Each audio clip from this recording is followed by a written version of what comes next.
Receiving of public statements. Welcome members of the public gallery.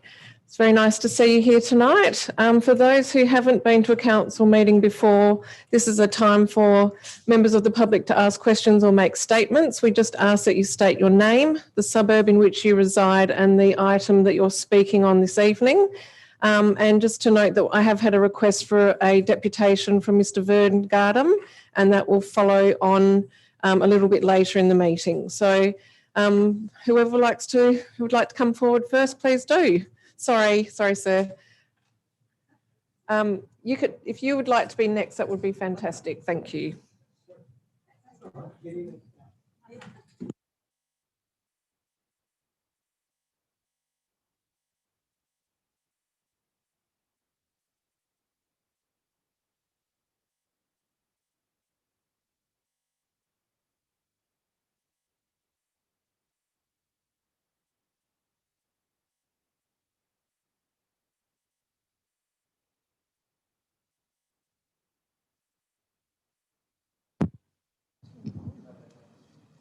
Was that? Hello? Yeah. I can hear myself now. Start again. Thank you, Mayor Emma, the CEO, and councillors for the opportunity to speak about the Rotary Club of North Perth, Hyde Park Fair 2021. My name is Muji Nielsen. Oh, sorry, I should mention that that agenda item was under 11.6. Yeah, we missed of that. My name is Muji Nielsen, and I'm speaking on behalf of the Rotary Club of North Perth. My address is 214 Cape Street, Jewett Hill.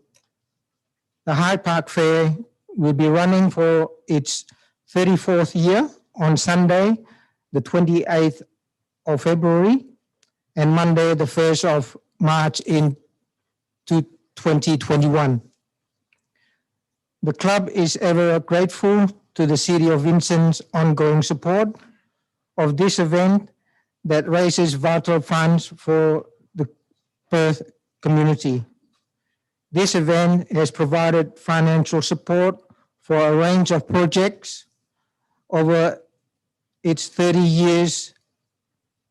Some of the notable contributions include providing a range of white goods to the SOS, that's short for Starting Over Support for victims of domestic abuse, funding for the Life Education Centre, consisting of 4 mobile caravans that visit primary schools in our state to teach drug awareness, Rotary Cord Blood Bank in WA, which requires funding in excess of $6 million, providing $20,000 to the City of Vincent to help build the stage that now sits within the Hyde Park. The Hyde Park Fair is now widely regarded as one of Perth's iconic, must-attend events, with over 80% of our survey respondents recognizing the fair as a City of Vincent event. The 2020 fair brought over 50,000 people to the City of Vincent, with families attracted to the events, reputation for a day of free family fun in a safe environment between the trees of Hyde Park. The fair offers free entry for all, as well as 2 days of entertainment and food options for budget-conscious family. We also offer over 200 stalls, educational demonstrations, and free exercise classes, as well as petting zoos and other amusements. In organizing this fair, we have always put first the best interests of the people of the City of Vincent. In surveying the residents surround the park, we have consistently received over 95% approval rating that the fair is a positive event for their community, that they enjoy participating in, and is well managed to not be disruptive to their lives. Excuse me, Mudji, just to let you know, you have reached 3 minutes. So if you Okay. could make some final concluding statement, that would be very appreciated. Thank you. To overcome the Hyde Park Fair coordinators have made significant changes to the layout of this our event, as well as to the introduction of required policies and procedures to ensure COVID safe event. And we will comply with the state government as well as the City of Vincent's safe distancing requirement. These are the reasons that we are asking councillors to continue financial support for this our major sponsor. Thank you very much, Mudji. And just to let you know, there is an amendment on the table to amend the quarterly budget review to provide for events funding and to allow for the EOI for events funding to open for the first part of 2021. So we'll see how that debate goes. Thank you very much for that. Yes, Thank thanks. you. Thanks for your time. Next speaker, please.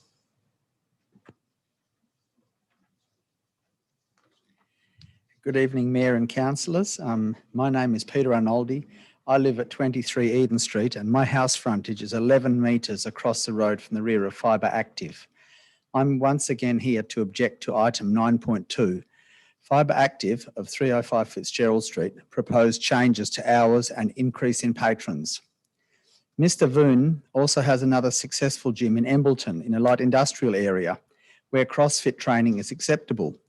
And his recent plea of hardship if his West Perth gym in a recreational private zone would not be profitable without the extended hours and extra patrons is very questionable. The noise management plan is not the solution because the change of conditions is extending the problem rather than solving it. The problem arises when Fibre Active's rear roller door, which is directly on Eden Street, and adjacent to residential houses is constantly open. Mr. Voon is not prepared to close the roller door, stop weights being dropped, or play loud music. He has already demonstrated that he is unwilling to insulate the building, install air conditioning, get rid of the graffiti tags, and is operating outside of council approved operating hours of business. I quote, the city does not have any local planning policies that outline requirements for operating hours for recreational private uses. If this is the case, and the council does not have a policy to enforce or fine business operators who breach approved hours of operation, where do the residents of Vincent stand? What and where are our rights of peace and quiet in our own homes? We would have less of a problem if the roller door would be permanently closed and insulated against excessive noise and only having member access through Fitzgerald Street. Plus, you may note on Fibre Active's West Perth website is currently advertising as being open at 5:30 a.m. Even under the advice of Sonia Woodside, the City of Vincent's Senior Compliance Officer is concerned that the gym would adversely affect amenity to surrounding properties if operating between 5 a.m. and 6 a.m. The City of Vincent's own town planning scheme number 2, zone objectives, is to ensure that development is not detrimental to the amenity of adjoining owners or residential properties in the locality. We live only 11 metres away from the rear of Fibre Active's leased property. When do we have some sort of respite or less stress in our lives? So I am asking you, the elected City of Vincent councillors, to please consider us when making your final decision of Fibre Active's proposal to extending its operating hours of 5:30 a.m. to 8 p.m. every weekday and 7 a.m. to 5 p.m. on Saturdays, plus the additional 5 patrons. If this is approved, it will add considerably to Fibre Active's current noise. The continuous use of loud music, instructors yelling, their patrons running up and down Eden Street, and my house being shaken because of deadlifts of heavy weights are dropped as part of the gym's program. Peter, it sounds like you're about to conclude, but I just wanted to let you know your 3 minutes has finished. Okay, won't be very long. If Fibre Active does not close the roller door permanently, then the council approval decision has no other option than to favour the residents for a reasonable balance of conditions. According to the City of Town Vincent Planning number 2, says that commercial should not interfere with residential properties. Thank you for your time and consideration. Thank you very much, Peter. Next speaker, please.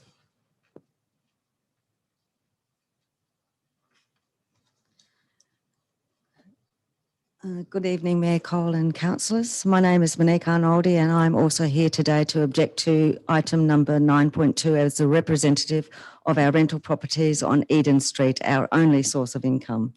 We originally objected to this gym being approved by the council in August 2030, simply as there were and are several gyms in the area, including Beatty Park, Loftus Centre and parking problems with the then Bikram Yoga, less than 50 metres away. And we were never informed that the council recommended changes in June 2014, but this is not a discussion for this meeting tonight. In 2010, under the advisement of Daniela Majari Peroni, who was originally Peroni, the City of Vincent's town planner at the time, we invested millions of dollars redeveloping our properties on 21 and 23 Eden Street. At the time, 305 Fitzgerald Street was a warehouse and was operating from 8 a.m. to 5 p.m. weekdays. Just on a side note, currently CSL warehouse of 293 to 297 Fitzgerald Streets operating hours is between 8 and 5 p.m. weekdays, and their couriers park down the road so as to not disturb the residents of Eden Street before 8 a.m. Our City of Vincent final building approval, demolition and certificate of compliance was in August 2012, and the building of our current home at 23 Eden Street was completed in 2014. Our second concept plans for the 3 residential units to be built at 21 Eden Street was approved in February 2013. This was all before a gym with its rear door opening onto residential properties of Eden Street was approved to operate by the City of Vincent. The noise and dropping of rates has escalated since 2019 when Mr. Voon took over the lease of the warehouse and increased the hours and number of patrons without council approval. Unlike Mr. Voon, we own the residential properties at Eden Street. Mr. Voon only rents. If Fibre Active genuinely cared about the local community, they would keep the roller door closed, keep the music down, stop dropping weights and get rid of the substantial graffiti over the building. He says it gives it an urban effect and says the dropping of weights is normal in CrossFit gyms. There has been discussion about ventilation that can easily be rectified by keeping the number of patrons down and installing air conditioning. However, we do not believe that this is Fibre Active's major problem. With all the constant dropping of weights, perhaps Fibre Active and the council needs to investigate if the continuous vibrations of the warehouse being shaken is disturbing the asbestos fibres in the roof of the warehouse, which could quite possibly be polluting the air within the gym by contaminating it with asbestos dust. Just reiterating that the commercially zoned fronts onto Fitzgerald Street, our residentially zoned properties on Eden Street front onto the rear of Fibre Active. We are not opposed to the gym being there, but we do have a problem with the massive roller door being constantly open as it accentuates the noise problem onto the residential properties of Eden Street. Vanique, just to let you know that you have reached 3 minutes. We're having some very long submissions tonight. That's okay. I'm almost done. Concluding that'll be I fabulous. will actually just say we actually do have a video proof of the roller door being open at 5:30 a.m. going back to February 2020. So I'm asking you all to please consider us when making your final decision of Fibre Active's proposal. Thank you for your time. Thank you, Vanique. Appreciate that. Next speaker, please. Good evening, Mayor and councillors. I'm Sondra Anderson, joint owner of 301 Fitzgerald Street, item 9.2. Mine is a little bit different because we are the actual adjoining wall. We are not residential, we are commercial. But since July 2020, the city's administrator has consistently recommended that the applicant consult with an acoustic consultant. The noise management plan has not been prepared or verified by an acoustic consultant. If you approve this application, then we need to complain again, and then the applicant will have 28 days to engage a suitably qualified acoustic consultant, and then it's a waste of our time and yours. It all starts over again, and it's obvious that the applicant has no intention of complying. Why would he not make this report? Why would the city not make this report a condition of the application? The applicant states that they do not think it is required. A 4 centimetre play mat, or 40 millimetres in their application, from Kmart or Clark Rubber have minimal impact on the vibration I have to live with every day in the office. I completed a simple eBay search today, and there are 15 centimetre barbell drop pads that are advertised as ideal equipment to reduce the noise and vibration from the dropping barbells. Only yesterday I approached the coach at 1:15 in the afternoon as the vibration was impacting my ability to think. There were only a few people in the gym and only one person dropping weights on the 4 centimetre Kmart mats. Those weights were not particularly large, yet I needed to leave my residence, go next door and ask the coach to reduce the vibration noise, and was told that they're the only mats that they can get. Why am I having to interrupt my day to do this continuously? I'm not going to reiterate what our neighbours told you last meeting and tonight. They've taken the time to put in writing on numerous occasions their issues, but this has fallen on deaf ears.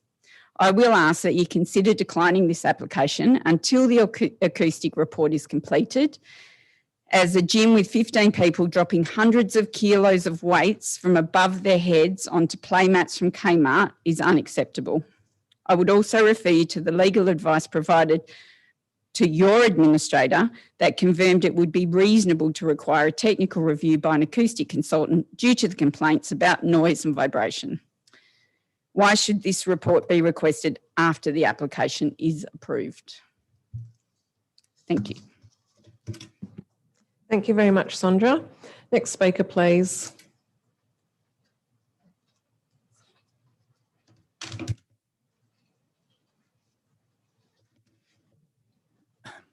Dudley Meyer, Chatsworth Road, Highgate. I've got some questions and a very brief observation. Question 1, on page 10 of the agenda, the answer to Sally Lake's question asking if people who made submissions about the Haynes Street Reserve were notified before the council meeting just says stakeholders were informed. Who takes responsibility for providing this evasive answer? And were the 36 community members who made submissions notified before the meeting? Question 2, can you confirm that 10 Monmouth Street is shown in the public open space strategy as local POS, and that up until recently it was shown on Intramaps as a reserve? Can you confirm that Intramaps was recently changed to show that the lot is vacant land? Who authorised this change? Question 3, the audit log shows that items EA 2019/7 and 8 concerning fraud prevention both have a high risk rating.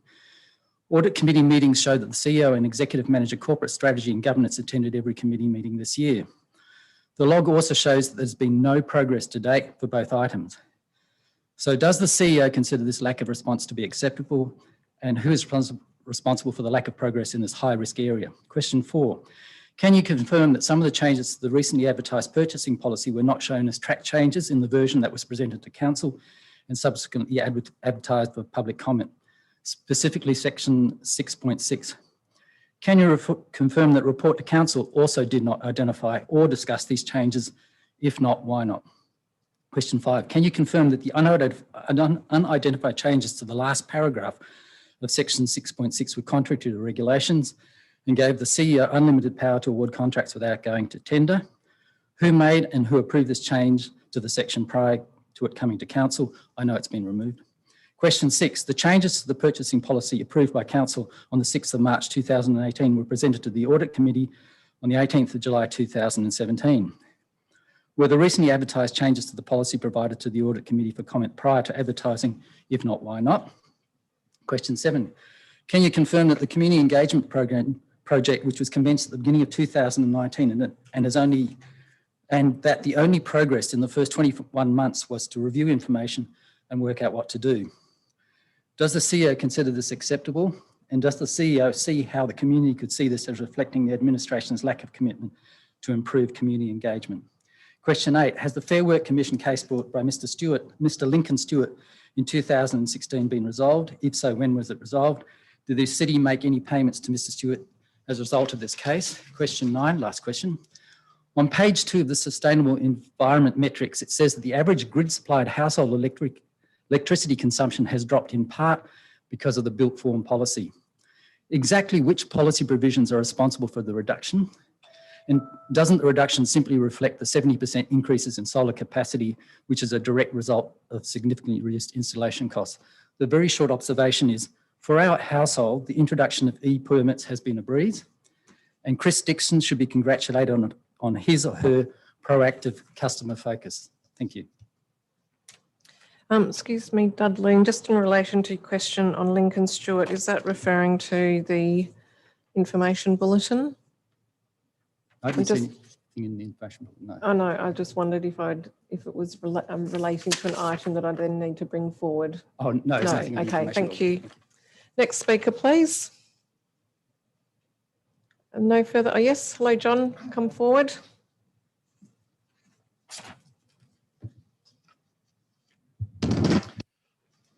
John Gartner, President of Forest Park Croquet Club. I live in Mount Lawley. Thank you for the opportunity to speak. We, that's Mayor Emma Cole, Virginia Miltrop, and other city staff, and I as President of Forest Park Croquet Club, have achieved quite a lot to improve the property management framework since it was circulated for public comment in March of this year. The achievements are appreciated. I've circulated a paper to councillors last night. I hope that it's been informative. I trust you will adopt the 3 partnering measures to amortise insurance excesses, bore maintenance costs, and retain with the city the responsibility for bore maintenance. The benefits are self-evident. Tonight, I want to talk about 3 issues that affect your deliberations of the property management framework. Gross rental value. Currently, the proposed use of gross rental value to determine rents results in rents being determined by locality. The GRV is, I believe, of an adjacent premise. The result is 2 substantially similar facilities. The rent being proposed is substantially different. Forest Park Croquet Club has proposed that the city strike an average GRV or similar common GRV and apply when determining rents. This proposal overcomes the problem of locality and treats all clubs and organisations equally. The next issue is about the unfair treatment of clubs with exclusive use of grounds and non-exclusive use of grounds. Clubs with exclusive use of grounds are asked to pay for the playing surface maintenance, other grounds maintenance, bore maintenance, and pay rent for the facility. Clubs with non-exclusive use of grounds only pay rent for their facility, yet the city waters, mows, repairs the grounds to suit the needs of the clubs and incurs that cost. These clubs exclude the ratepayers from using the grounds when they play their sport. The exclusion occurs by coercion as well as perceived danger. The property management policy says that you will treat everyone equally and all financial in-kind subsidisations will be taken into account. The choice for the city is either to include a charge for provision of services to those clubs with non-exclusive use of grounds or provide some recompense for the expenses incurred by clubs with exclusive use of grounds. The matrix is inappropriate because it is unworkable, draconian, and it doesn't help clubs which might be in need of assistance from the city. I demonstrated in the paper that for many of the criteria, multiple scores could be attributed based on the viewpoint of the assessor. I also demonstrate the city would require more information from the clubs than the clubs need to operate. Very few clubs need to know the lifestyle preferences of their members, yet to challenge a poor assessment on that criteria, the club would need to obtain intrusive details of members' personal circumstances, which is probably illegal. In closing, Forest Park Croquet Club fosters a niche sport for the benefit of the community. It has high quality playing surfaces, which are better than most in Australia. It invests considerable amounts in those playing surfaces, annually around $22,000. But over the 20 years at Forest Park, significant Funds have been expended to bring a derelict former bowls club up to the current standard. We have done that without assistance from the city. We look forward to continue to add value to the city. In return, we ask that the property management framework be amended to remove the inequities associated with GRV and rent setting, inequities in treating John, just clubs to let you know, 3 with minutes has exclusive and passed. non-exclusive Please use don't grounds. put your finger up to me. Just can you Sorry. acknowledge that you're coming to the end of your statement? Thank you. So remove the inequities associated with GRV rent setting, inequities in treatment between the clubs with exclusive and non-exclusive use of grounds, and the concerns raised about the inappropriateness of the matrix. Thank you. Thank you. Are there any further speakers during public question time? Okay, thank you all. We'll come back to you, Vern, for the deputation in just a minute. We do just first have to go to applications for leave of absence, and also just to note in the agenda this evening, we do have response to previous public questions taken on notice. So item 4, applications for leave of absence. Is there any council members seeking leave? No? Okay. Thank you. Then we go to the receiving of petitions, deputations and presentations. So Vern, please come forward. Thank you. Mayor Cole, I think there were a couple of statements that were emailed in. My apologies, Vern. Just 1 minute. So did we have some written questions for this evening? Yes. Sorry, my apologies, Manager. Please go ahead. Just to explain to the public gallery a bit, during the state of emergency, we're taking questions and comments in writing as well. So we have received, how many have we received? Just one. Okay, please go ahead. Thank you. Through you, Mayor Cole. This is from Richard Zielinski of West Perth in regards to item 9.2. He writes, unfortunately, I am unable to be here this evening as I am recovering from a hip replacement. I wish to reiterate my objection for the approval of and/or extended operating hours for the Active Fibre Gym at 305 Fitzgerald Street, West Perth. This unbearable noise pollution and vibration that is occurring from the gym's activity next door on our building has to stop. We have pleaded with council over the years and have written to council on this matter, which seems to fall on deaf ears. This gym should not be operating in a commercial residential area. It should be operating in an industrial area, as is their other gym in Ebelton. We now understand a noise strategy plan has been submitted to council by the owners. What good is this going to be when they've shown over the past years they haven't complied to any of the council rules anyway? Can I ask council who is going to monitor this noise strategy? Who is going to be enforcing this should they be in breach? Who's going to follow up on noise and vibration breaches? What penalties will be imposed? Will they be able to continue trading when in breach? How many warnings will be given? With the constant continuance of the noise and vibration, would they ever be closed down? So, council, can I have your positive responses to my questions above, should you approve this resolution? We have previously agreed with council to have noise and vibration monitors on our property, which is adjacent to the gym. This has not happened. Council was supposed to be putting noise and vibration monitors on our site on 18th September 2020. This was agreed with our existing tenants. No one turned up from council on that day. It's now been nearly 2 months since that date. And I get an email last week asking me, do you have the email address of the tenant, as we have been trying to contact him to arrange a suitable date for the sound monitoring. It's amazing, nearly 2 months ago by, and then an email just prior to this resolution being submitted for approval.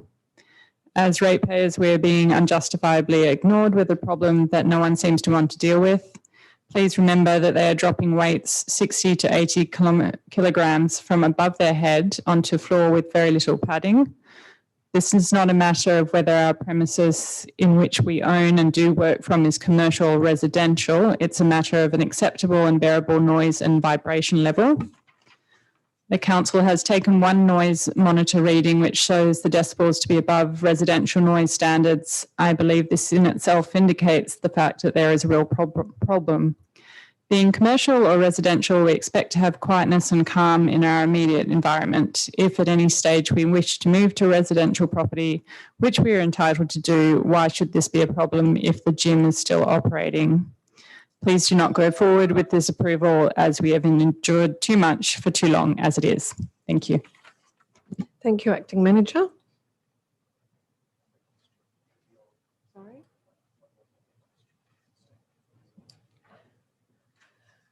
I have closed public question time. It is a bit irregular, but I'll give you the opportunity. Would you like to make a statement?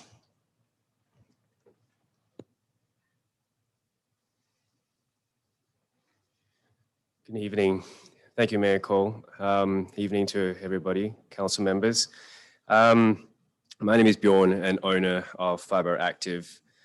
And Sorry, Bjorn, I do need your full name and the suburb in which you reside. my full name is Bjorn Vern, and I reside in Morley. Thank you. Where do I start? We are a small business, and we are operating in very limited hours. And we are seeking to extend to allow a little bit more flexibility to operate a business. We started this business 7 years ago, and we expanded to West Perth to help people get fit, get strong, to maximize human potential, to improve mental wellness, which our business has been vital in the COVID period. We have a community.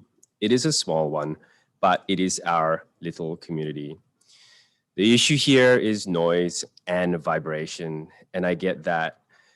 It is also the best part of our members' day as well, when they get to come in and they get to vent. The play mats that were described, they're not play mats from Kmart. They're proper mats from our sources. They're 40 mil thick, and we double them up too. So we have implemented a noise management plan, and we've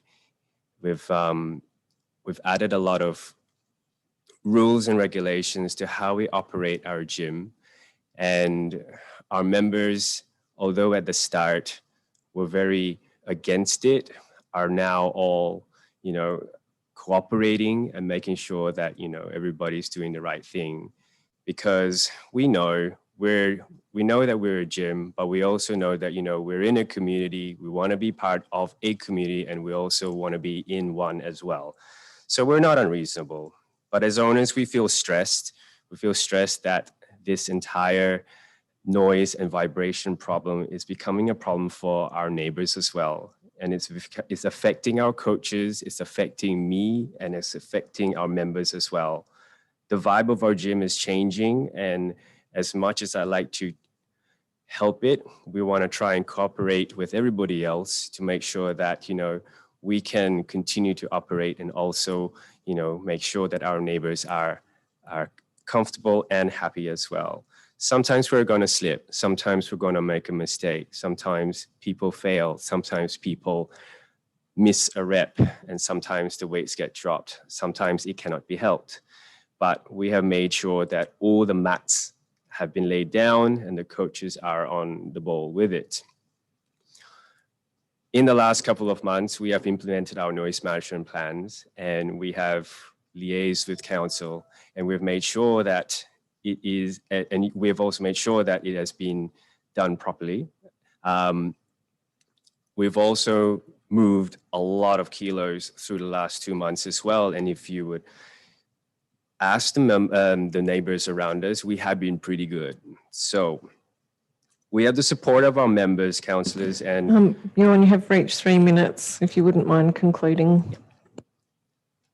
we have the support of our members, and we would love to see the support of the city for us as a small business. We're happy to continue discussions with all parties. We're not unreasonable, and we'd love to continue to work with the city. Thank you very much. Thank you, Bjorn. I do usually run a pretty tight ship, but as we haven't got too many people in the public gallery tonight, a bit of extra time hasn't gone astray this evening. Vern, would you like to come forward and provide your deputation? Thank you.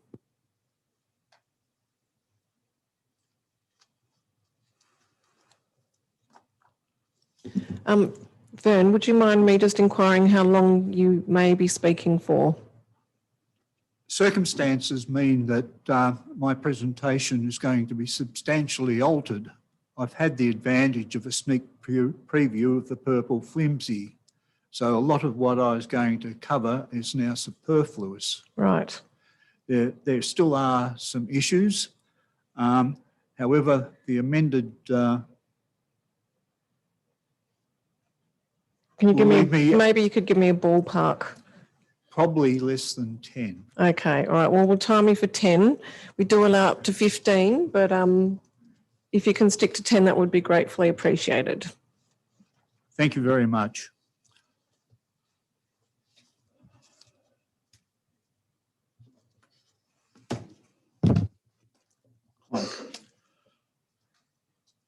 Good evening, Mayor Cole, councillors and administration. My name is Vern Gardam. I live in Mount Lawley. Thank you for the invitation to speak about 11.2, Adoption of Property Management Framework.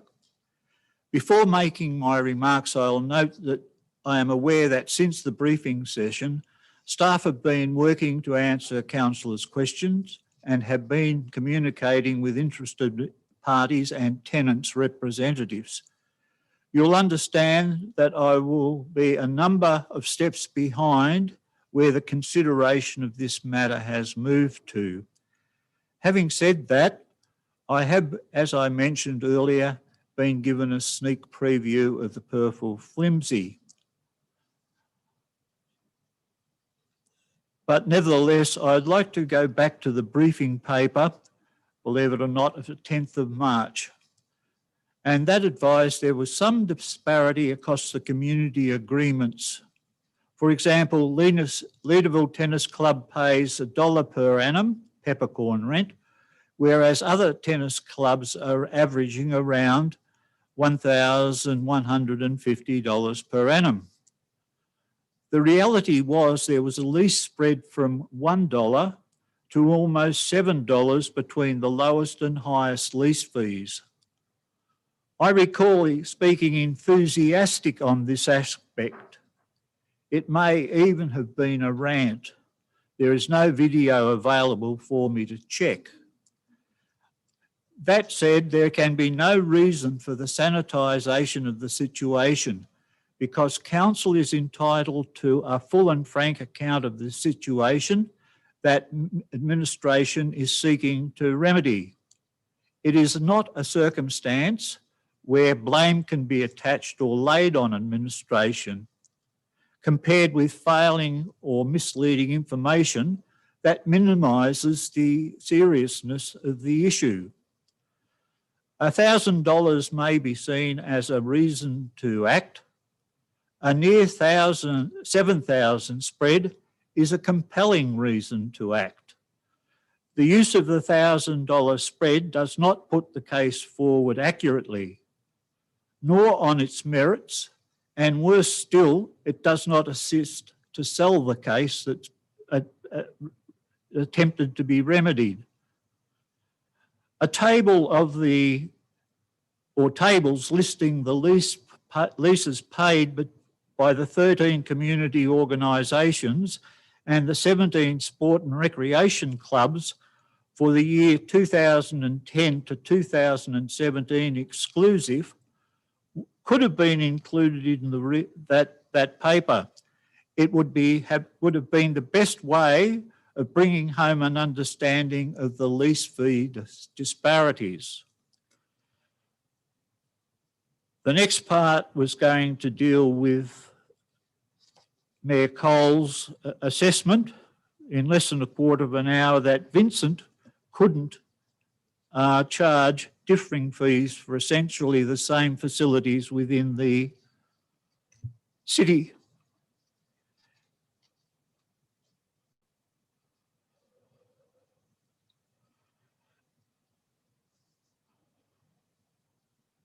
And also in the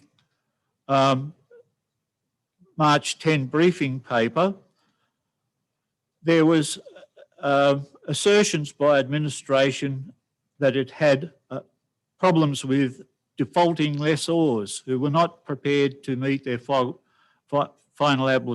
financial obligations and refusing to do that were brought to council for direction. What is not public is the number of lessees that were troublesome to administer, the issues that caused the friction, the level of escalation needed to resolve the matter, and the way the matters were resolved. Details and examples should have been provided with that paper. In relation to it, it has been said that consultation had been extensive, and I understand that it was taken from 2017 on. In relation to the 10th of March paper, it was reduced to 3 points. This is a poor return to the tenant committees that took part in this process. Further, it is probably not an adequate acknowledgement of the work staff put in.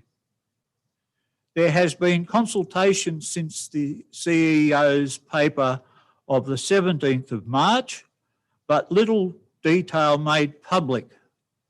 Consultation and feedback needs to be disclosed. The who, where, and when, along with what was covered. Papers need to be evidence-based, not simply rely on staff assessment and assertion. I suggest administration needs to include material covering issues discussed, opinions for and against, and detailed reasons supporting staff decisions are clearly presented. Consultation is a vital part of the City of Vincent's psyche. I refer to the strategic community plan as evidence supporting that proposition. Consultation credibility comes not with talking the talk, but walking the walk.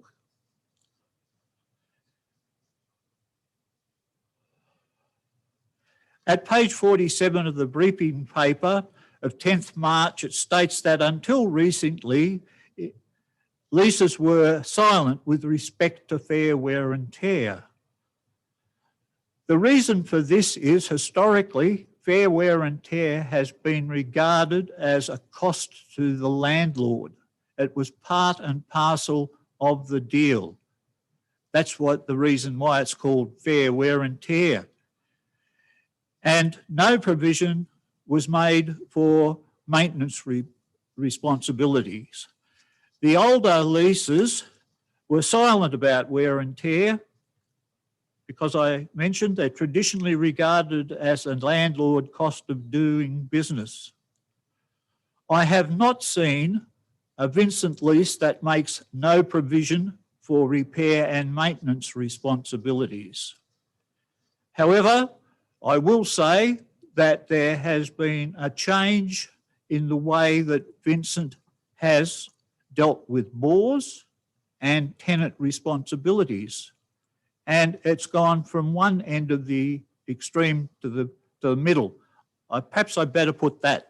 It has changed substantially depending on which lease you look at, because there has been no uniformity in the leases that have been offered.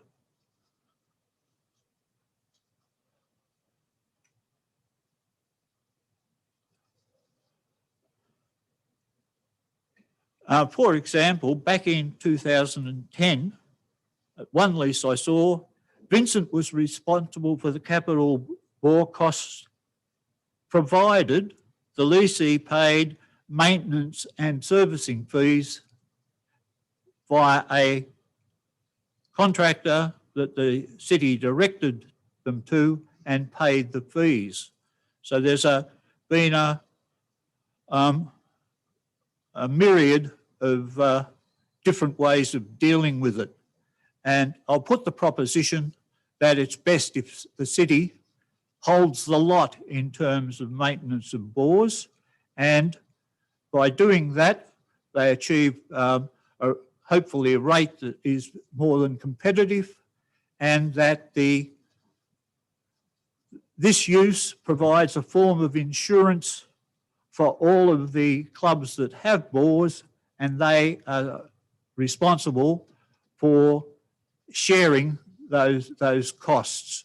And those costs should be limited to the clubs that actually have bores. Budget issues. Tonight's paper includes budget and financial implication and states the new system will yield about $8,000 increase in lease fees.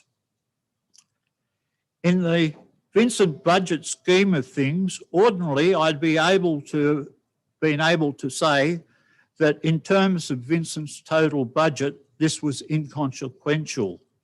Don't misunderstand me.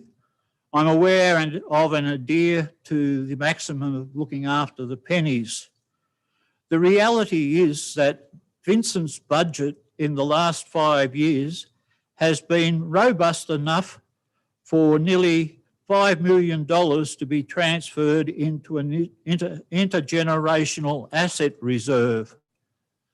This reserve's name changes on an annual basis, and the city is currently benefiting from it during these COVID-19 times. In terms of the budget, that reserve needs to be replaced, and the current time seems to be fortuitous for cities wanting to borrow money. I put the proposition that money borrowed at present probably won't need to be paid for 5 years, and in 5 years' time, things will be back to the situation where Vincent can reasonably expect to be able to raise residential rates. I've been told... Vern, I'm just giving a time check. You've reached about 11 minutes. My goodness, I know. going slow. Time flies when you're having fun. I'll head for the 15-minute mark then. But all right, but I just need to let you know that you will not be able to speak for longer than 15. So thank you. Quite strict. The property management policy objectives at number 3 states that all financial and in-kind subsidisation by the city will be acknowledged when in fact a property is let for community benefit. I'll put the proposition that any lessee or licensee of the city meets that standard. It's not something that you have to have reference to the matrix to. I'm not aware of any work that's been done in working out what the cash or in-kind expenditure that the city makes to clubs. In terms of the matrix, it has problems. One of them is a conceptual problem that clubs make profit. If you're talking about a business and there's excess money over the year, it's profit and it goes to the owners. Talking about clubs, it's a surplus and it's normally put aside for something for the club benefit into the future. I have problems with the matrix. They relate to privacy, confidentiality, and things of that ilk. There is one other matter that I'd like to touch on, and that is the feedback that was reached for the mayor's, the CEO's consultation. And I refer in particular to the response that was given to the Lowton Park Tennis Club. I would have thought a more appropriate response would have been to the tone that Vincent will honour its contract with Lowton Park, not some gibberish that really says nothing and doesn't acknowledge that Vincent's credibility is on the line in respect of that. I won't demolish the table again, but I may speak to Virginia about it later. Having seen the flimsy, I can commend that as a workable and livable result. And it's taken a long time to get there, but I'll go home happy tonight. Not sure whether it's fully contented, but thank you very much for your invitation and for listening patiently. Thank you.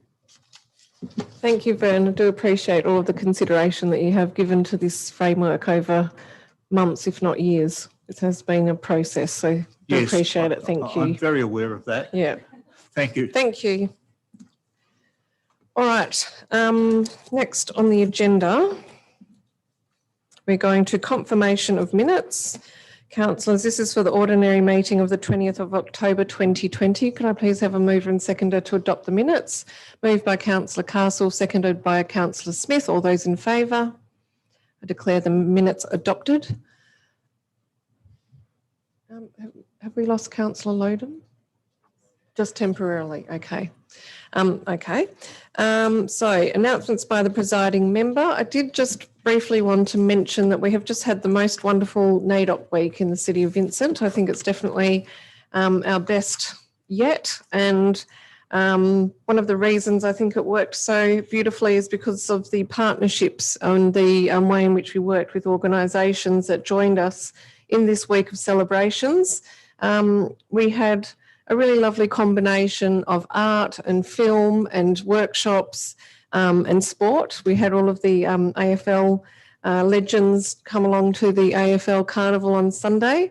And I just really wanted to acknowledge that this was really a fantastic effort from the City of Vincent, from our team, Virginia's team, Greg Heyer, who put a lot of commitment and passion into this, but also I just want to say a huge thank you to all of the organisations that we partnered with, Borloo Justice, the Backlot Cinema Perth, Linton and Kay Galleries, the Pickle District, the East Perth Football Club, the Polly Farmer Foundation, Aaronmore Catholic College, Maxine Brahm and the Aaronmore kids took part in some of our events, which was really lovely to see. Mount Hawthorn Cardinals were part of it. And we had a welcome to country at the beginning of the week from Uncle Noel Nanup, which was absolutely wonderful to experience. And also we had Naomi Pigram and her children participate in our screening of Brand New Day and participate in Q&A and play music for us. So it really was an incredible partnership, and particularly also to have all of the players along yesterday. Des Headland and the Aboriginal Players Alliance really ensured that there was a massive turnout of some AFL legends, and I think there's much excitement in the crowd to see these, should I just say, older boys take to the field again. So it was an absolutely wonderful week, and I know that from the feedback I've received, particularly from Noongar and Aboriginal people involved and elders, that it really does mean a lot. And for anyone that participated, there's so much to be gained by celebrating, learning and embracing Aboriginal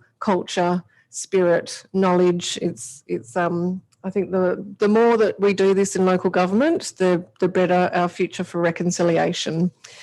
Also, just to mention that it is Pride Fest, and a lot of our partners have been doing really well to pull together a series of events in a very different year. So whilst we're not seeing the Pride Parade and Pride Fair Day take place, which normally happens in Hyde Park, Pride have pulled together 45 events across a 2-week period, and Councillor Fotakis and I had the pleasure of attending one of the events last night, and I think we'd say that the mood and spirit is strong, even if it is a slightly different program, and they have done a wonderful job. I understand that the City will be announcing next week an expression of interest for a mural on Pride WA's leased building in North Perth, which is a City-owned building, and that is in place of our normal contribution towards Pride Fair Day. So very keen for us to continue our sponsorship over more than 20 years of partnership for Pride WA. I'll now go to the CEO for declarations of interest. Thank you, through you, Mayor Cole. There are 3 impartiality interests in relation to item 11.2. The first being from Councillor Castle, noting that she's a social member of the North Perth Bowls Club. It's same declaration from Councillor Smith in relation to being a social member of the North Perth Bowls Club, through Mayor Cole declaring an impartiality interest, also being a social member of the North Perth Bowls Club, and Mayor Cole's son is a junior member of Florida Athena Soccer Club. There's a declaration of interest from Councillor Toppelberg in relation to item 9.2, which is a proximity interest in relation to Councillor Toppelberg's business being 2 doors from the subject property of the application. Councillor Toppelberg is not seeking approval to participate in the debate or to remain in the chambers or vote on the matter. Councillor Smith has made an impartiality disclosure in relation to item 12.3, noting that her spouse is a member of the audit committee. That's all, Mayor Cole. Thank you, CEO. So in relation to members of the public gallery raising items, those items that have been raised already are 11.6, 9.2, 12.3, 11.1, 12.5 and 11.2. And in addition to those items, we do have, I think they've both already been called out. We will also have to call out 12.1 as that is an absolute majority decision required. So in addition to those items, also just noting, I'm just noting under motions of which previous notice have been given that we are not in receipt of those notices of motion. I believe that Councillor Gontaszewski has dealt with the alternative permit issuing technology as an alternate motion, proposed alternate motion instead, and that I'm assuming the dog walking takes a bit more time and we might see that in December. Yeah, been a few issues for Councillor Gontaszewski this week. Okay, so just for the benefit of all, we are not dealing with those items this evening. So in addition to those items already called out, I'll just go around the table to see if council members would like to pull out any further items for discussion. Councillor Castle, Councillor Wallace, Councillor Fotakis, Councillor Loden. Item 12.2 and 9.4. Thank you. Councillor Toppelberg. 9.1 and 12.3, thank you. 12.3? Yep.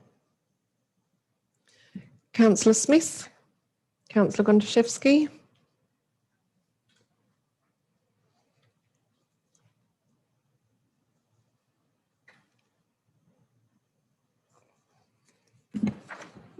I think there's amendments on the table for, this doesn't actually say what number it is, the attendance at events policy. 12.6. 12.6. Oh, yes. Yep. And the 12.1 advisory groups. Yep. And we also do need to pull out 9.4. It has. Thank you very much, Councillor Loden. All right, I'll just confer with the CEO and we'll work out which items are being moved on block.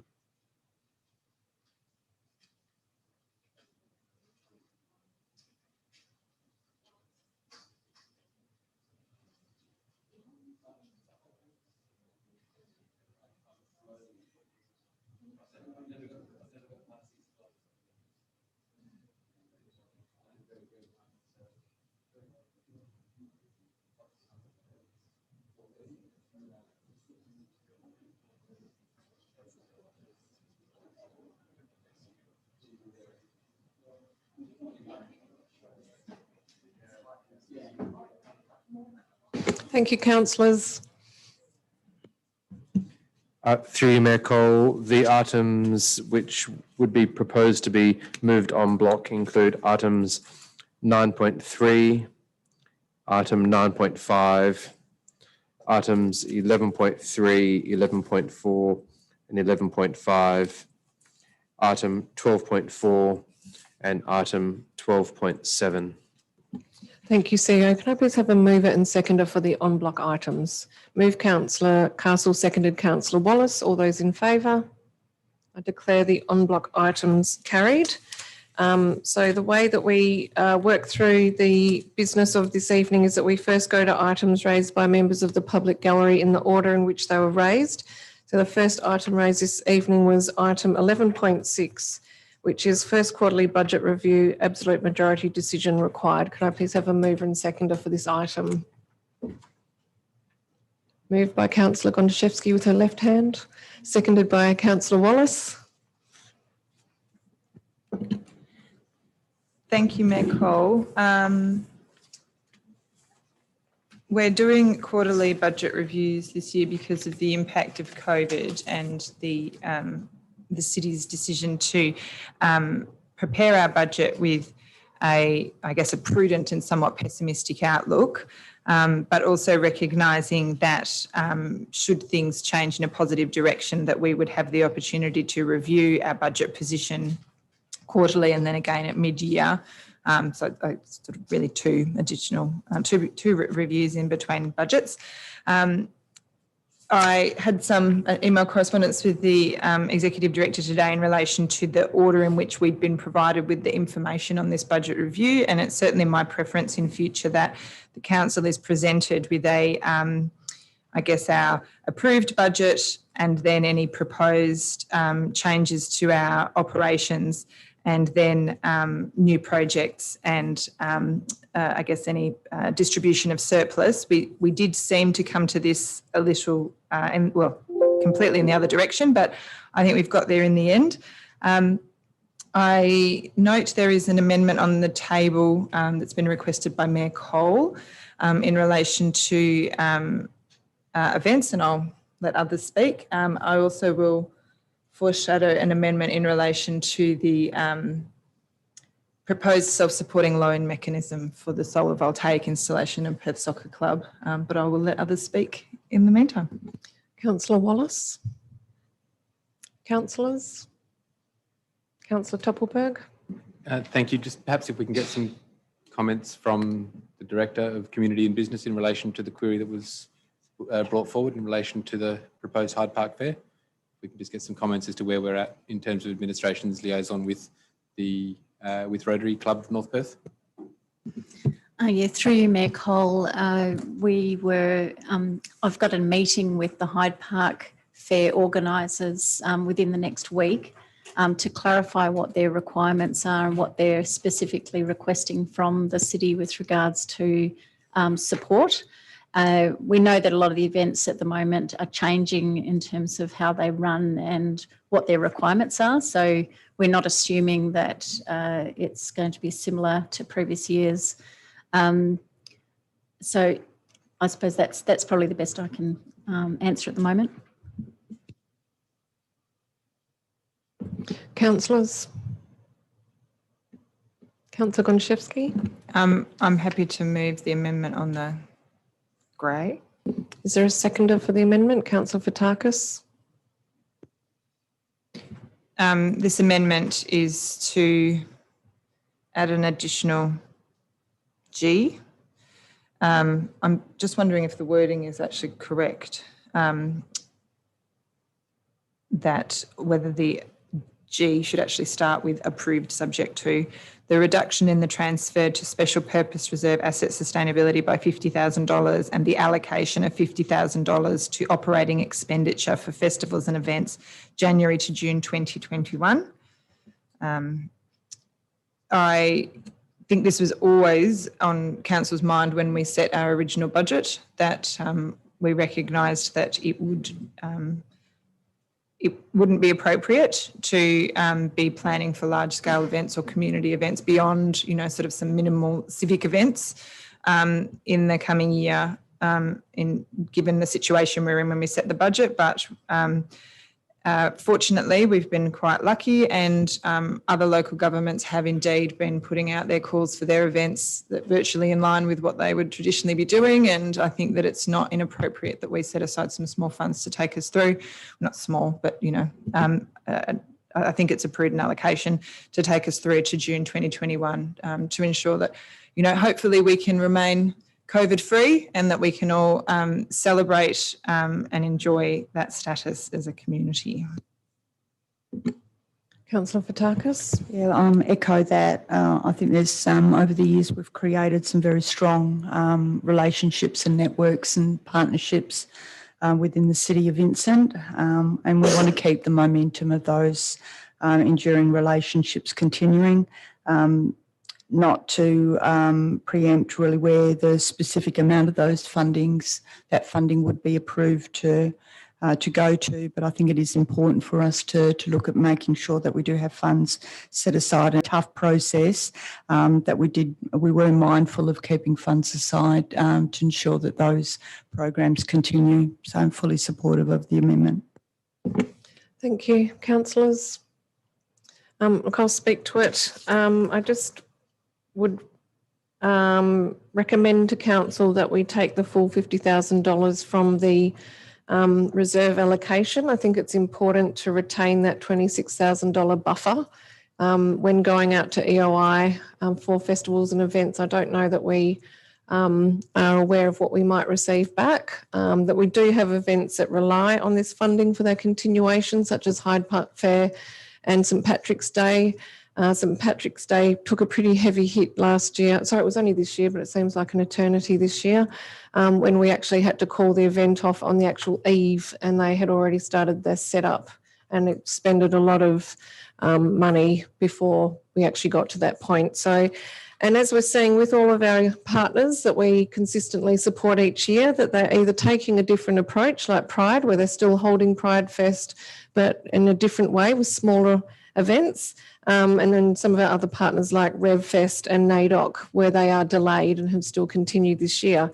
So I think $50,000 is enough to cover off some of those regular events that we support. But I would like to leave that $26,000 available because I think that we do still need to see what comes out of that EOI process.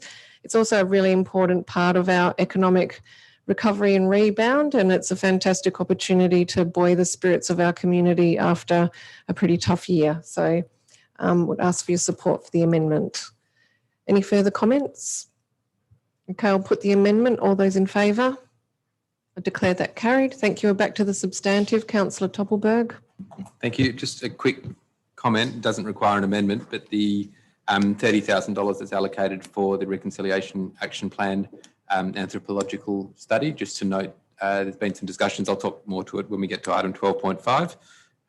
But the comment currently relates directly to Hyde Park, and there's been some discussion about perhaps better allocating or allocating some of that funding elsewhere or sharing it, so to still achieve the outcome of the RAP, which is the requirement to have that study completed at significant sites within Vincent, but with real actions. So just noting that that may not, depending on advice for the RAP and decision of council, that money may not all be spent on Hyde Park. Thank you, Councillor Toppelberg. Councillors, Councillor Gontaszewski.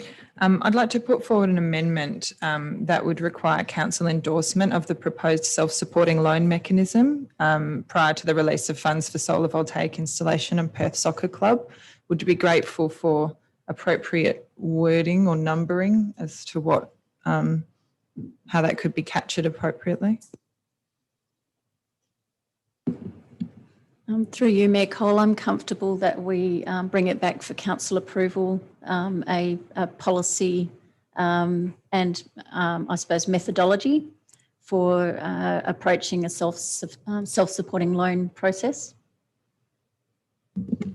Through you, Mayor Cole, if just on the wording, if we could have it put up on the screen, the addition could be on that recommendation an E. My recommendation would be that that the first thing becomes 1A, B, C, D, E, F, and that this is a 2. Mm-hmm. So through Mayor Cole, so a 1 to number the letters, and then a new 2 requests administration to prepare a report to council outlining the self-funding loan mechanism to Perth Soccer Club for the installation of solar PV. Prior to the release of funds for that project. Mm-hmm. Can I just ask a question? as the mover of the amendment. Is it just for Perth Soccer Club? Because my understanding was that this may be a model that might then be more broadly applied, and is the wording Perth Soccer Club needed in that context, or maybe it needs to say the self-funding model for solar prior to the funds being released to Perth Soccer Club? I would be happy with that. I would also probably be happy to take out for solar. I guess my intention is that is to capture the idea of having an approved, an understood policy around self-supporting loans, but that essentially that needs to be approved prior to the city releasing funds for the solar voltaic, because that is meant to be funded through that mechanism. I think I've just both clarified my amendment and spoken to it. No, we're just discussing the wording, so that's fine. I think it's more about getting the wording right. So are you saying more along the lines of funding model for community groups? I'm happy to just leave the wording as self-supporting loan mechanism, because at this stage, this is something that has not been requested by council. It has been put forward by administration, and it requires clarification prior to this project going ahead. If council is not of a view to support administration's intent, we will not approve what comes to us. Okay, but just for the purposes of clarity, could we say to prepare a report to council outlining the self-supporting loan mechanism referred to as part of the loan to Perth Soccer Club for photovoltaic? Do we need to say cells or just photovoltaic? Solar.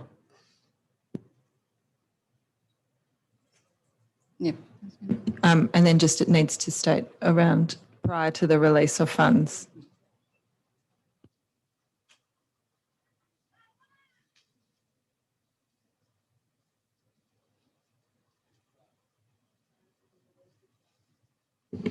Are you satisfied with that wording?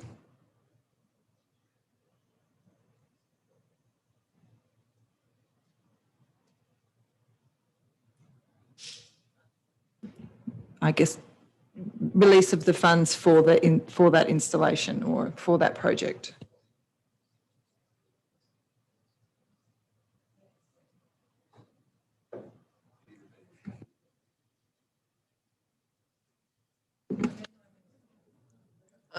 Are you satisfied to put that forward, and I'll then call for a seconder? Okay, is there a seconder, Councillor Fattah? Oh, you have a question? Okay. I just want to understand if we need to put a time by when that report needs to come back to council. So do we need to define that? That's why I put prior to the release of funds. So if the funds don't get released in that mechanism, we don't need the report. But happy to amend the amendment if it becomes a substantive. Okay, so we have amendment before us. I'm calling for a seconder, seconded by Councillor Fotakis. Do you wish to speak to it? I just want to say that I'm being picky about this, but I think it is actually potentially a really good idea, and I'd like to see it fleshed out a bit, because I think one of the things we hear about from our clubs is that these sort of, upgrade that, we've got a property management framework to be considered, but new things or upgrade that could be completely in alignment with the city's, values, may be able to be brought forward or may be able to be considered through this mechanism. So I think it's a good idea. I'm looking forward to hearing more of it. But I also note that as part of our discussions around future budgets, our solar voltaic installation program was looking this year at funding installation on our buildings that we owned and paid the power bills on, but that we would eventually get to funding them on the other buildings without the clubs needing to do, self-supporting loans. So I think it's reasonable to undertake this work. And if it doesn't pan out that it's something that's appropriate in this circumstance or in others, then I think we can, that doesn't mean that we're not going to look at solar voltaic on buildings beyond what we've done this year. Thank you. Councillor Fotakis? Just nothing to add there, but I think it's always good for council when we're making decisions to have very clear guidelines that are presented to us. So appreciate Susan Councillor Gondaszewski for fleshing that out. Thank you, Councillor Fotakis. Any further comments? Okay, I'll put the amendment. All those in favour? I declare that carried. We're back to the substantive. Are there any further comments on the first quarter budget review? Okay, all those in favour? I declare it carried. Thank you. The next item raised from a member of the public gallery was 9.2, which is Number 305, Fitzgerald Street, West Perth, change of use from warehouse to recreation private, amendment to approved unauthorised existing development. Just noting that Councillor Toppelberg is leaving the chamber and has declared a proximity interest on this matter. Can I have a mover and seconder, please? Moved Councillor Loden, seconded Councillor Castle. Thank you, Mayor. Firstly, want to recognise that there are significant benefits in having access to gyms, and particularly with the experiences that we've had through COVID. Benefits of exercise is significant, as we've seen for people that have been restricted in their ability to exercise. And obviously local businesses have had a very challenging time recently. The challenge I see from this application, which is obvious, is the issue around noise and vibration. I must confess to being a gym user myself, not this particular gym. Mine happens to be in a basement, which is handy. The issue of lifting heavy weights, which I also do, and the challenge that you have in not dropping those weights. I struggle to see how you can have a gym with heavy weights without having that issue around dropping heavy weights. The report talks to the aspect of a noise management plan to manage that, and my concern there is around potentially using operational methods to reduce that impact.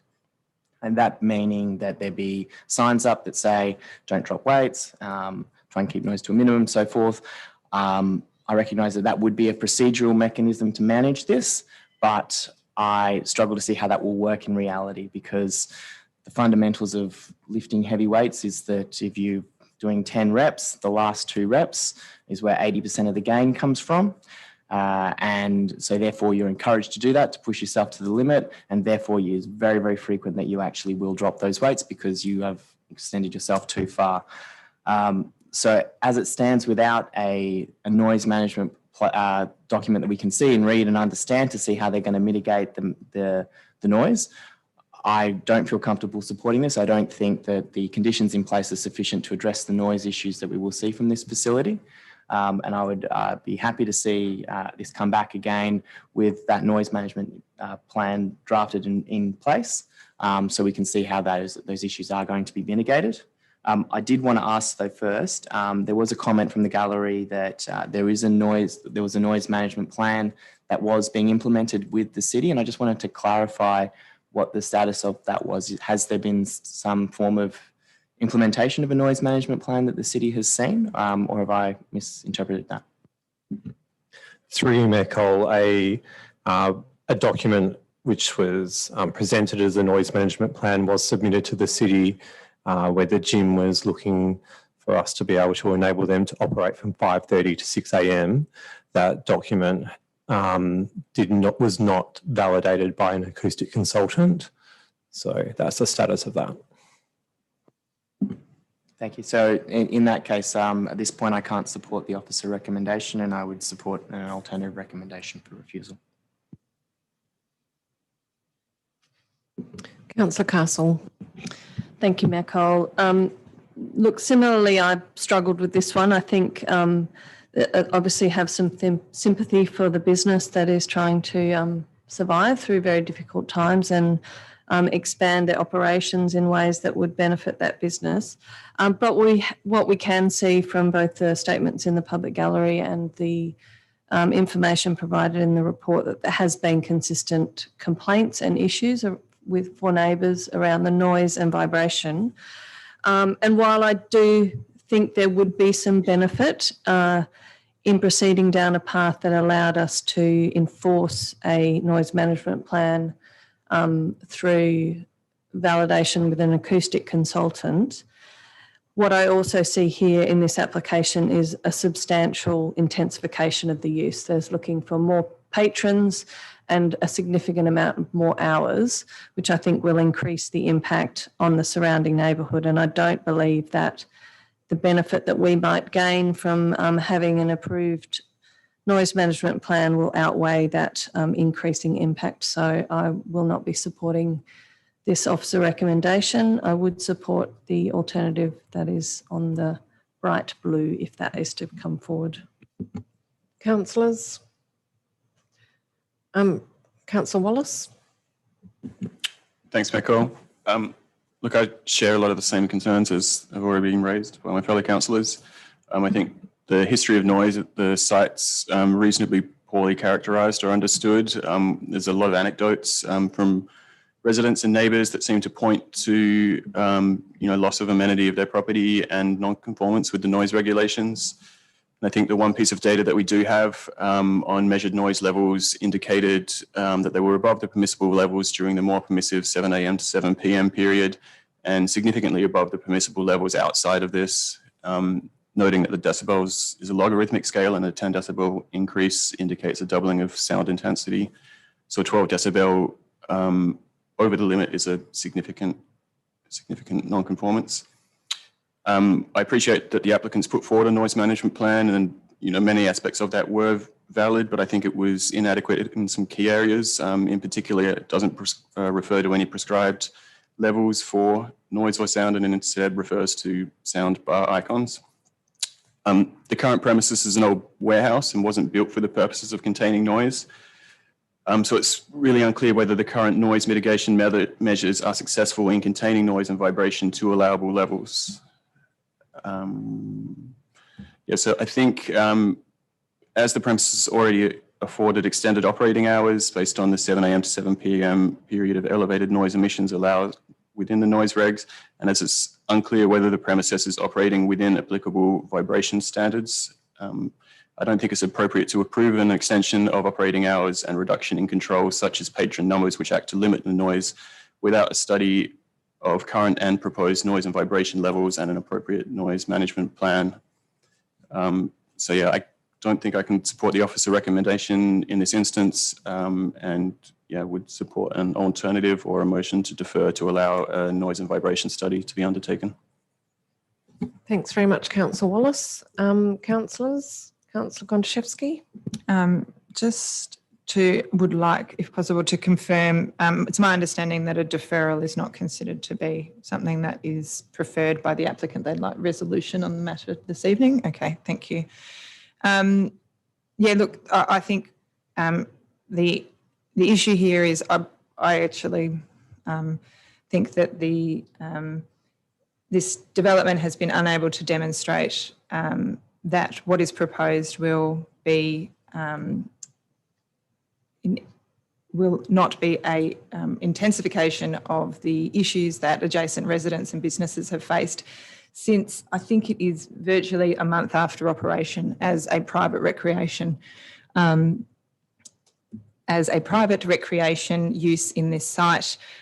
When I did my DAP training, the lawyer that gave us the training did talk about this idea that you can't condition something, that essentially will make the use impossible. And I actually have to say, I think that if I don't necessarily believe that we in this site, without really, really significant building works or issues around ventilation, et cetera, that could be problematic for patrons, are going to be able to see that this is that a implementation of approved noise management activities would actually allow this business to continue to be viable.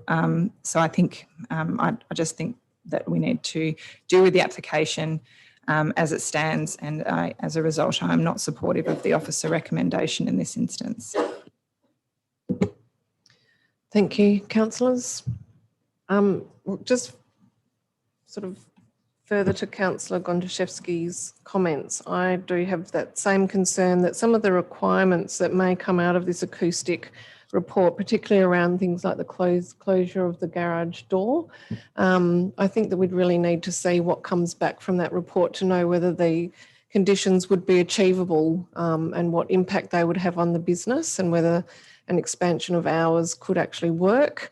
Particularly, I have concerns about the 5:30 a.m. time slot, because I think that's not just about what happens in the building, but also access and arrival of members coming to the gym. I can appreciate what administration has tried to do by seeking to provide a similar outcome by saying that this additional patronage and additional hours would not be permitted until and unless the acoustic report has been received and implemented.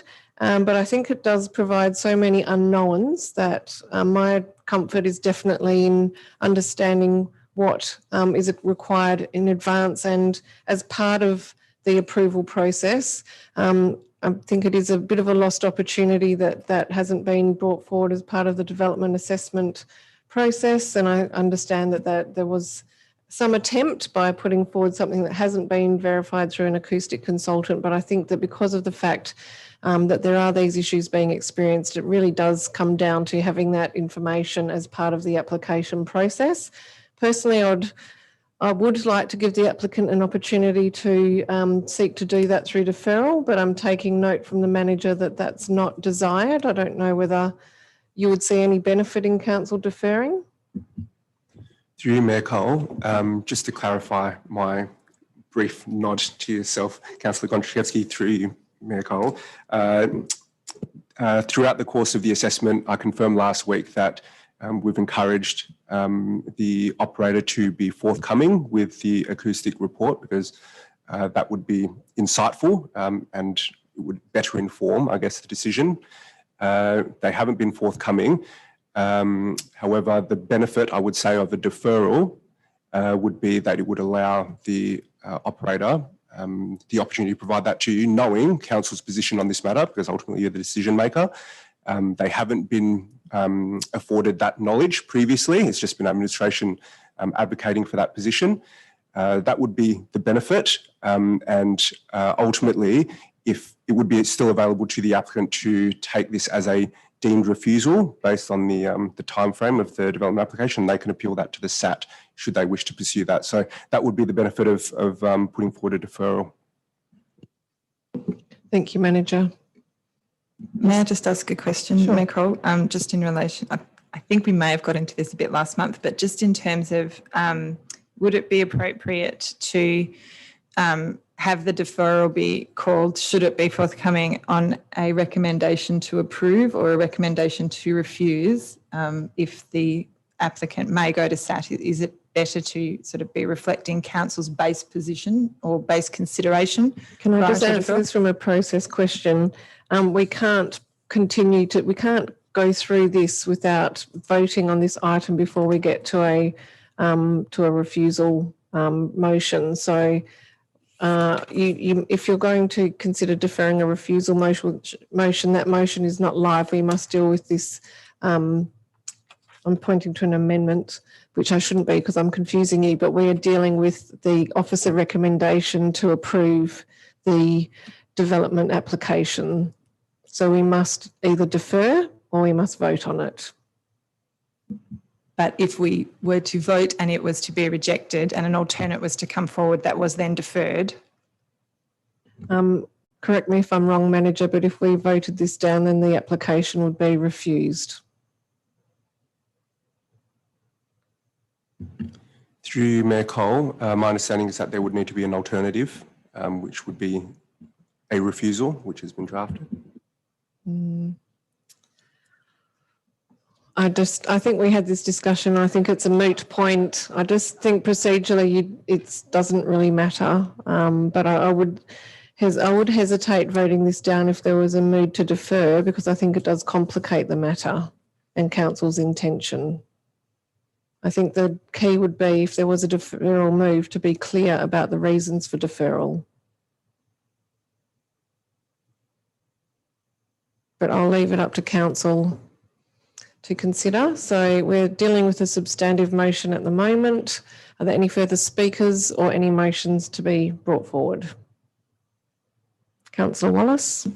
Thanks, Mayor Cole. I guess I'd like to bring forward a motion to defer for the same reasons in the draft motion alternative recommendation. I think you raised a good point that in order for the alternative recommendation to be presented, we would have already had to have denied the initial one. And then I'm not sure what we would then defer the alternative and then have to have an alternative to the alternative if it was to come back to council to get back to the original position. So yeah, in that case, I'd like to present a motion to defer. Just before you do that, I might just seek some advice from the manager on using the reasons on the blue for the deferral, if that's okay, Councillor Wallace.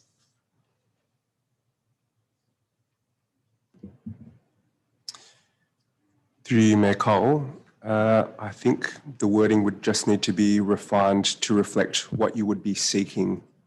And if that is the submission of some acoustic analysis, then I think you should be clear in that regard. Yeah. Councillor Wallace, would you be open to the reasons for deferral being to seek an acoustic report from the applicant and the applicant's response to that report in terms of implementing the required sound noise attenuation treatments? Yes, thank you, Michael. Does that satisfy you, Manager? Through you, Mayor Cole, yes, ultimately I feel like it should refer to the verification of the appropriateness of the noise mitigation measures that have been proposed. If you can just weave that in there. Yeah. Wendy, how are you coping with this?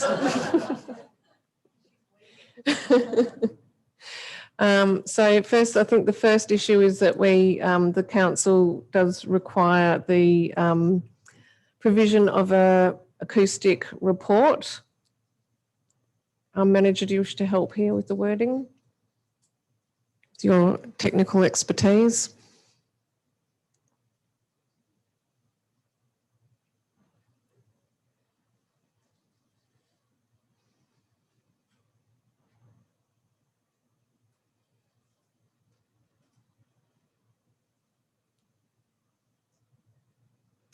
And something like, and a response to, and a response on implementing, oh dear, sorry. And a response to implementing the noise attenuation requirements contained therein. You're not looking very convinced, Manager. Sorry, through you, Mayor Cole, I'm struggling to see the screen. The text wording, sorry. That was me squinting.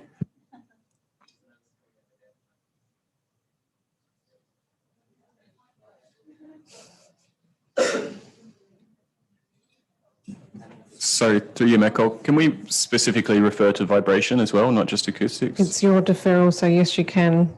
Great.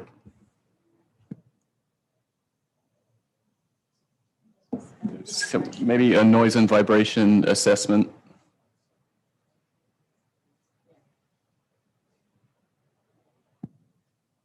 And do you want it to say noise and vibration attenuation?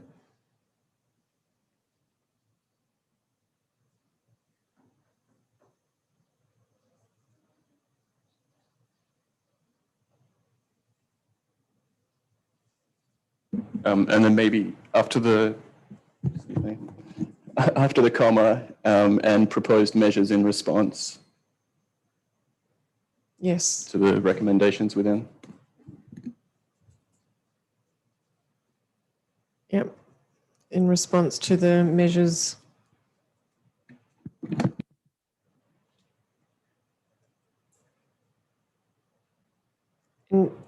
Proposed measures in response to the recommendations therein. Yep, that's nice and not so repetitive. Okay, so we have a deferral motion moved by Councillor Wallace. Is there a seconder for the deferral motion? Seconded by Councillor Fotakis. This is a procedural motion, so there is no debate. So I'll put the motion. All those in favour? All those against? Got 2 voting against, but I declare the procedural motion carried. Okay. What did you want to do? Oh, okay. Okay, that takes us to item 12.3, Audit Committee. Report and minutes of the Audit Committee meeting held on the 20th of October 2020. If someone could please let Councillor Toppelberg know that we have finally finished consideration of 9.2. He wants to move it, okay. It's item 12.3.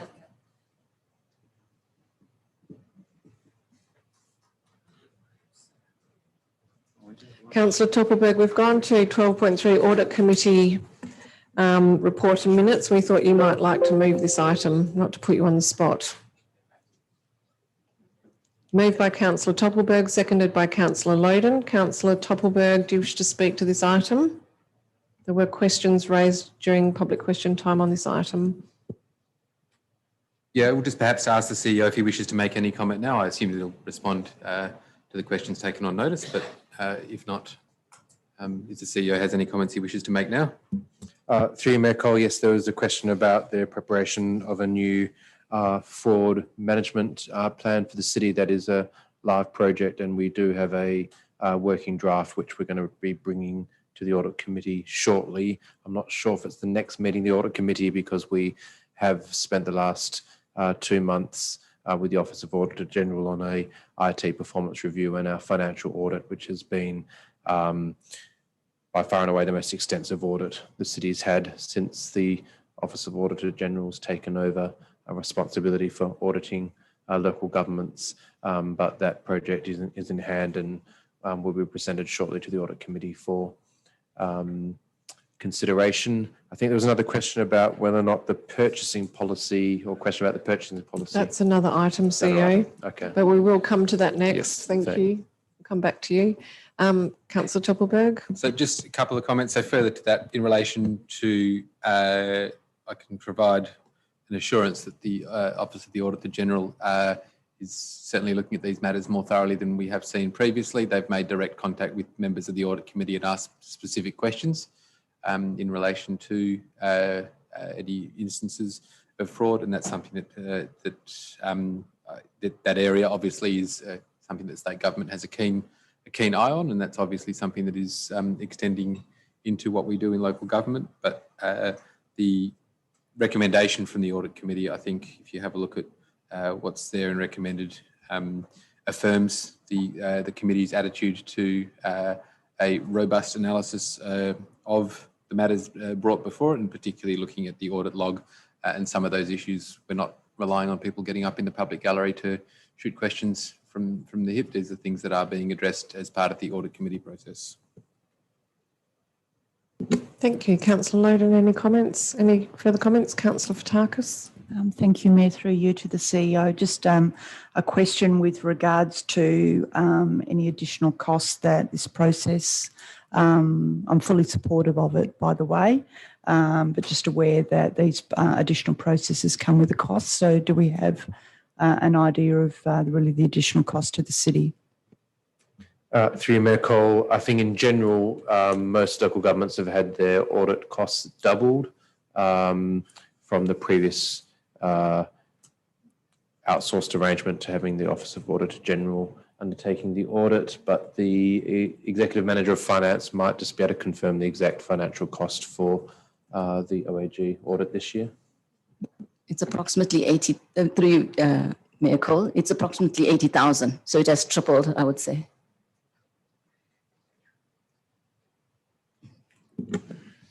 Good question. Any further questions on the Audit Committee? Okay, I'll put the motion. All those in favour? I declare that carried. Next item raised by a member in the public gallery was 11.1, purchasing policy. Outcome of advertising and adoption of amendments for the purchasing policy. Can I have a mover and seconder for this item, please? Move Councillor Loden, seconded Councillor Smith. Yeah, good. Yeah.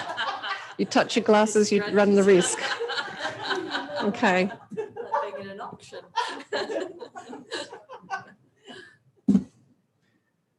Thank you, Mayor. I might see if the CEO would also like to comment on this one. I suspect he will. Through you, Mayor Cole, I think the question for the public gallery was whether or not the Audit Committee had reviewed the proposed changes to the purchasing policy before it came to council. The answer is no.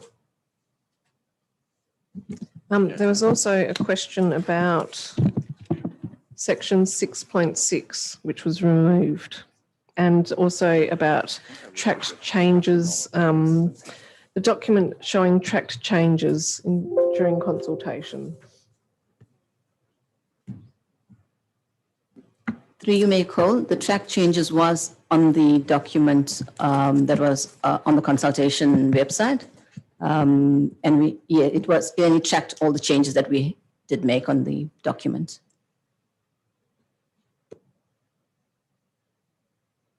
Okay.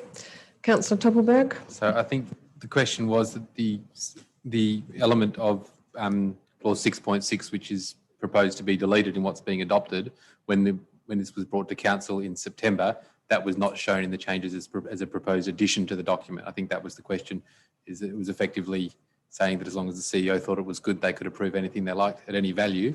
That's now been proposed to be removed. The question was whether and why that was not shown in the document presented to council as track change, as a proposed change to the policy. If you look at the September 17th or the September council agenda, it's not shown in the track changes.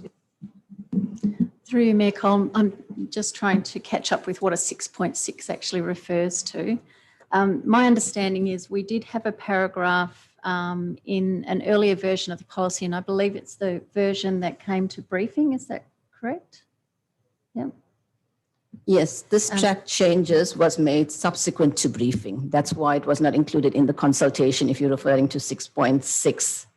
That change was made subsequent after we've got some of the questions that came through from the briefing session. Yeah, so there is a paragraph at the bottom of clause 6.6 which says that 6.6 sets out the conditions for purchasing for values over $250,000 a year.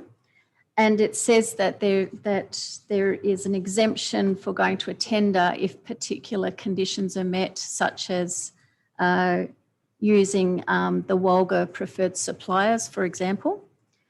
Then there was another statement in our policy which said that the CEO could agree to avoid going to tender if they felt there was good reasons for it. A question was raised by elected members in the briefing, and we reflected on that and felt that that was actually probably not good practice, and we felt it was a good question raised by council. So subsequent, since last week to this week, we've deleted that paragraph. So now the policy very clearly says that anything over 250 is either under a tender or in accordance with the financial regulations. There are a couple of conditions where you can go to an RFQ. So that's understood and appreciated. I think that the question related to, and I'm sure it'll be answered in the questions on notice, but on the council meeting agenda of the 15th of September, that paragraph, which is a proposed addition to the existing policy, wasn't shown as a track change. So it was, as a layperson reading it, presented potentially as something that was to be included without being notified it was going to be a change to the policy at the time. So I think that was the question that was asked. Yeah. And so through you, Mayor Cole, all I can state is that change occurred in the last week.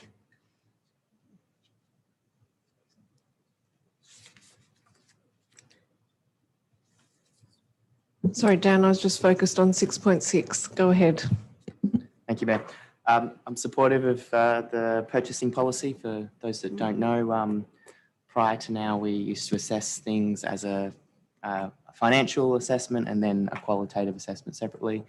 The addition of this then enables us to consider the broader context in our community, the things that you're trying to drive through our strategic community plan, and deliver on outcomes that might not necessarily be part of the tender specifically, but are things that we want to achieve, like increasing Aboriginal and Torres Strait Islander business opportunities or employment, achieving more sustainable outcomes with the developments that we're doing. It's not specifically listed in those tender evaluations, but it's a separate consideration. So it would facilitate us picking a higher cost option that maybe didn't score as well because it achieves an outcome that was not part of what was considered previously. Thank you. Thank you, Councillor Loden. Any further comments on the purchasing policy? Okay, I'll put it. All those in favour? Oh, sorry, I forgot to go to the seconder. My sincere apologies, seconder. Thank you, I Mayor. was so distracted by the 6.6 questions that I thought we'd continue to move through, so sincerely apologising. Thank you. No, Councillor Loden covered that very eloquently, so I'm more than happy to leave it at that. Thank you. Yes, he did. Thank you, Councillor Smith, and my apologies for that oversight. Okay, I'll put the motion. All those in favour? I declare it carried. That takes us to item 12.5. Item 12.5 is updated project plans for 5 strategic projects in the Corporate Business Plan 2020-21 to 23-24. Mover, please. So, Mayor Cole, can I ask that we maybe move given that there's people in the gallery who are awaiting the item? Yes, but I think this is going to be very quick. Okay, so sure. We're I'm happy to move almost it there. then. Thank you. Seconder, Councillor Loden. Do you wish to speak to it? I do. Just a brief comment in relation to what's listed as the Britannia North West Reserve Development Plan. The attachment to which still lists the Friends of Britannia Reserve, which I don't think exists as a group, as an impacted stakeholder. Just in relation, we had some comments that were received by email from a local resident that, amongst other things, were questioning what we were doing in terms of recognition of the significance of the original site in terms of its place prior, long time prior to Litter Stadium existing, and as its relevance to our First Nations peoples. As I alluded to earlier, I've had some discussions with the CEO, and it'll hopefully come back to the RAP, but there is great potential in terms of our investment, not just in landscaping, but in a study and sense of place in linking this space together with potentially the footbridge and Lake Munga, which is in the town of Cambridge, but looking at doing something of significance that returns some of the space potentially to reflect its original existence. But yeah, I think that this is a really good opportunity for us to look holistically at what we do as part of our RAP, and not just creating documents, but actually looking genuinely at a site that is of significance in terms of its Aboriginal history, and to be able to do something meaningful. So hopefully, together with the other major stakeholders in that space, which would include Cambridge, and I understand from the CEO would be Main Roads as the custodians of that footbridge, that we can look at something in the short to medium term being both interpretive, but also as a real experience for people in that space. And I think that's also a really good example of why we're looking, or why we had taken back control of the Litter Stadium site, and what a local government is able to do in terms of delivering community outcomes, not just focused on sporting or particular clubs, but facilitating that along with a broader view of what that particular site means. So that's all. Thank you. Thank you. Councillor Loden. Any further comments, Councillor Gontaszewski? Thank you. Yes, through you, Mayor Cole, to the Manager of Policy in Place. Hello. Just a question in relation to the Leaderville Activity Centre plan, where it talks about, I think it's at item 4.4, present the report and results of engagement to council for feedback. I'm just checking that is to a formal meeting of council. The feedback is the decision. Is that correct? Just the wording made me think that that was a workshop or some other forum that perhaps would not provide a formal approval for submission of the ACP to the WAPC. Through you, Mayor Cole, confirming that that would be through a formal meeting. And I understand the commentary in relation to the timing of this project, recognising we've also had staffing changes and things that have occurred. So I understand that. I guess I just wanted to get some commentary from the CEO in relation to the timeline presented here and the CEO KPIs that relate to this particular project. Through you, Mayor Cole, that's in relation to the activity centre plan. It's a large statutory document. There's a huge amount of input that we're taking on board, including with a close relationship with the town team.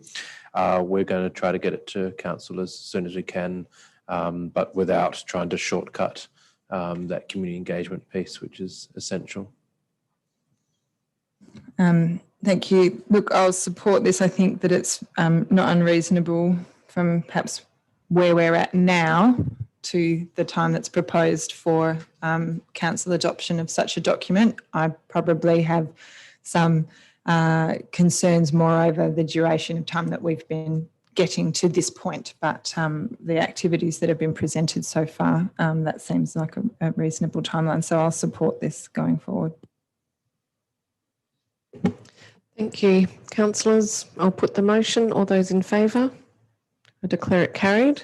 We are now at item 11.2, which is the adoption of the property management framework, and an absolute majority decision is required. Can I have a mover and seconder for this item, please?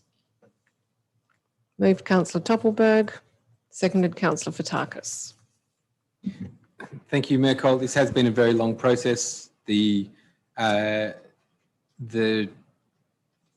My reading of it is that we're trying to achieve two things. One is to provide an equitable and fair framework as it obviously presents, but to provide an equitable and fair assessment tool for entities who, for the city, but also for entities that wish to occupy our assets, whether they be buildings, fields or otherwise. And at the same time, we're trying to manage a multitude of existing and historical leases and circumstances, many of which present challenges in terms of their level of local membership, their contribution to building maintenance, the physical space that they take up, the service that they provide to community, and the varying views both internally and externally to those entities as to the value that that provides to the city. But I think if you look at it in a broad sense, that's what makes up a community, and that's a part of it. You'll have things that people enjoy, things that people feel that their rates shouldn't fund. You'll have other things that people see as essential. There is a myriad of benefits, and it's a part of that. This is a delicate balancing act, and I think that we've had Mr. Gardam as the champion of not just the Forest Park Croquet Club, but of the principles in terms of community in general, and he's been a loud advocate in terms of playgroups, etc., and also both within council and from the gallery. We've heard questions and seen a lot of talk in relation to the methodology, and ultimately at some point, if you're going to do it, you're going to have to choose something. And I think what's been presented here is that the GRV as a system of measurement is presented as an opportunity to be able to provide that equity. And what I think council over many months in terms of sending things back and forth and the questions that have been asked is trying to, I suppose, work with those existing groups, but also provide a framework that we as an elected body believe embodies what the community desire is and the expectations are, both for access to these facilities and also for the services and how we manage both our physical assets and our finances. I will agree with Mr. Gardam that absolutely that the numbers we're talking about aren't make or break for the city in any way. This isn't a money-making exercise or an attempt to look at undue burden either on clubs or on the city. I think that the actual dollars in and of themselves are not huge, but we are very cognizant of what they mean both to the individuals who make up the organisations, and I'm thinking particularly the community organisations, but also the value that is provided by these entities to the people that they service and to the city as a whole. I'll leave the proposed amendment for now. I will say that I think that for me, the equity principle, whether it's historical or existing leases or otherwise, is that where people are seeking for the ratepayers and the Vincent community to subsidise their activities, we have an absolute right as a council and as a city to demand that they provide a benefit to those people that are funding it. And whether that is perceived or actual, that is for the council to decide. But I think that what this does is puts an end to the idea of exclusive use over premises that are catering to either non-residents or non-ratepayers and at the exclusion of Vincent community. And there are a few of those leases, and some of them we're getting towards the end of, some not. But I think that basic principle is that we are open and willing and accepting and wanting to share our facilities and for people to use them as they're intended and to do so in a fair way. But ultimately, if you are going to have access to them in some level of access rights that is to the exclusion of others, it needs to be on a basis of providing that benefit and being able to document what that benefit is to the ratepayers of Vincent who ultimately are providing it. So broadly, I think that the framework does achieve that. And I'll wait for some other people to comment before going to the amendment. Councillor Fotakis. Thank you, Mayor. Yeah, this has been a long process, but I think given the diversity that exists in our community, and this is one of the things that happens when you've got so many different clubs and organisations that exist within the city, you want to make sure that there is some consistency. We're talking about sporting clubs, so pardon the pun, but there is a level playing field with the way that these leases and agreements are negotiated. Our community, I think, does expect us to be more commercially minded and apply more consistency with our decisions. And I think this framework allows us to do that, but at the same time, it does allow us to apply consideration that we are dealing with volunteer-based, not-for-profit clubs and need to be mindful of that and the limitations that exist when you are dependent on volunteers and I suppose not highly paid members for the continuation of your club. But in saying that, the process has allowed us to ask some important questions of these clubs and things like the percentage of usage by the City of Vincent residents.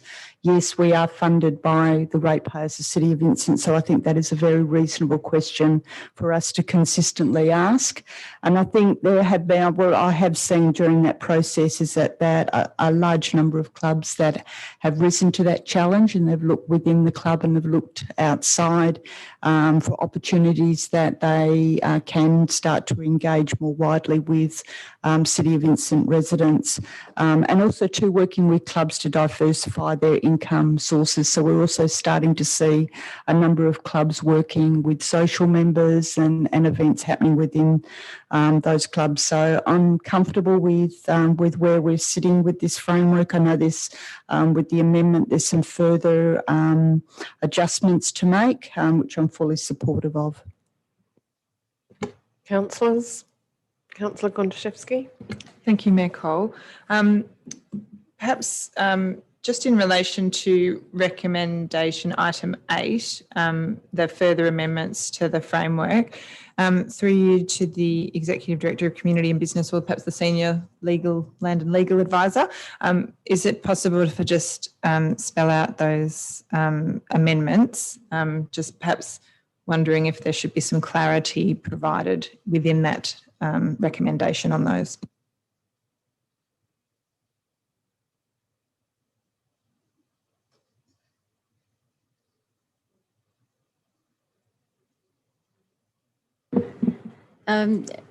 Through you, Mayor Cole, the recommendation 8 talks about if there are changes that are discussed in the agenda paper, they may be updated in the actual project management framework. There was a bit of confusion that comment reflected that there was going to be universal changes after this approval process. That's not the case. It was specific to any items that have been mentioned in the paper. I think subsequent to that, we've actually picked up the majority of those changes and they now are reflected in the project management framework. So the feedback that I'm getting now is that number 8 could actually be redundant now. I think we've applied all of those changes, whereas at one stage the report had some changes that we were going to make, and that was our catch to make sure that we applied them.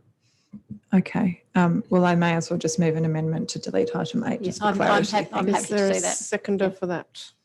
Councillor Fotakis, does anyone wish to discuss this? I'll put the motion, I'll put the amendment. All those in favour?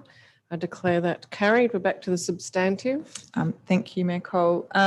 Just in relation to item 4, which is the delegation of the power of dispose of property in accordance with the Act, through you to the CEO or relevant staff member, if I could please get a reminder around the requirements around the disposition of land via lease in these circumstances and what the community consultation requirements would be, if any, and how the public would have an opportunity to be informed that the city was potentially entering into a new lease that wasn't an option term in a facility that may be in their local area.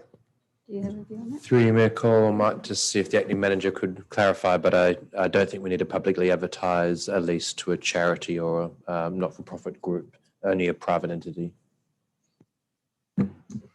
Through you, Mayor Cole, that's correct. So any not-for-profit charity group, we don't need to advertise. Any commercial operator we would do.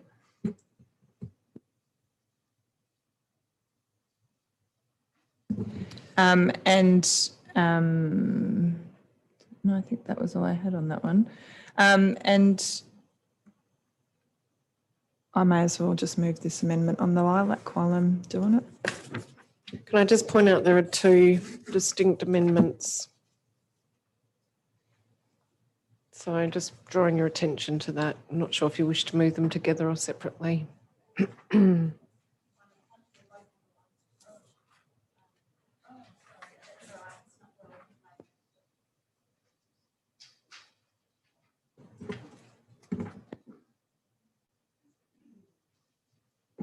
I prepared them separately because they are quite different, but that's up to the mover to determine.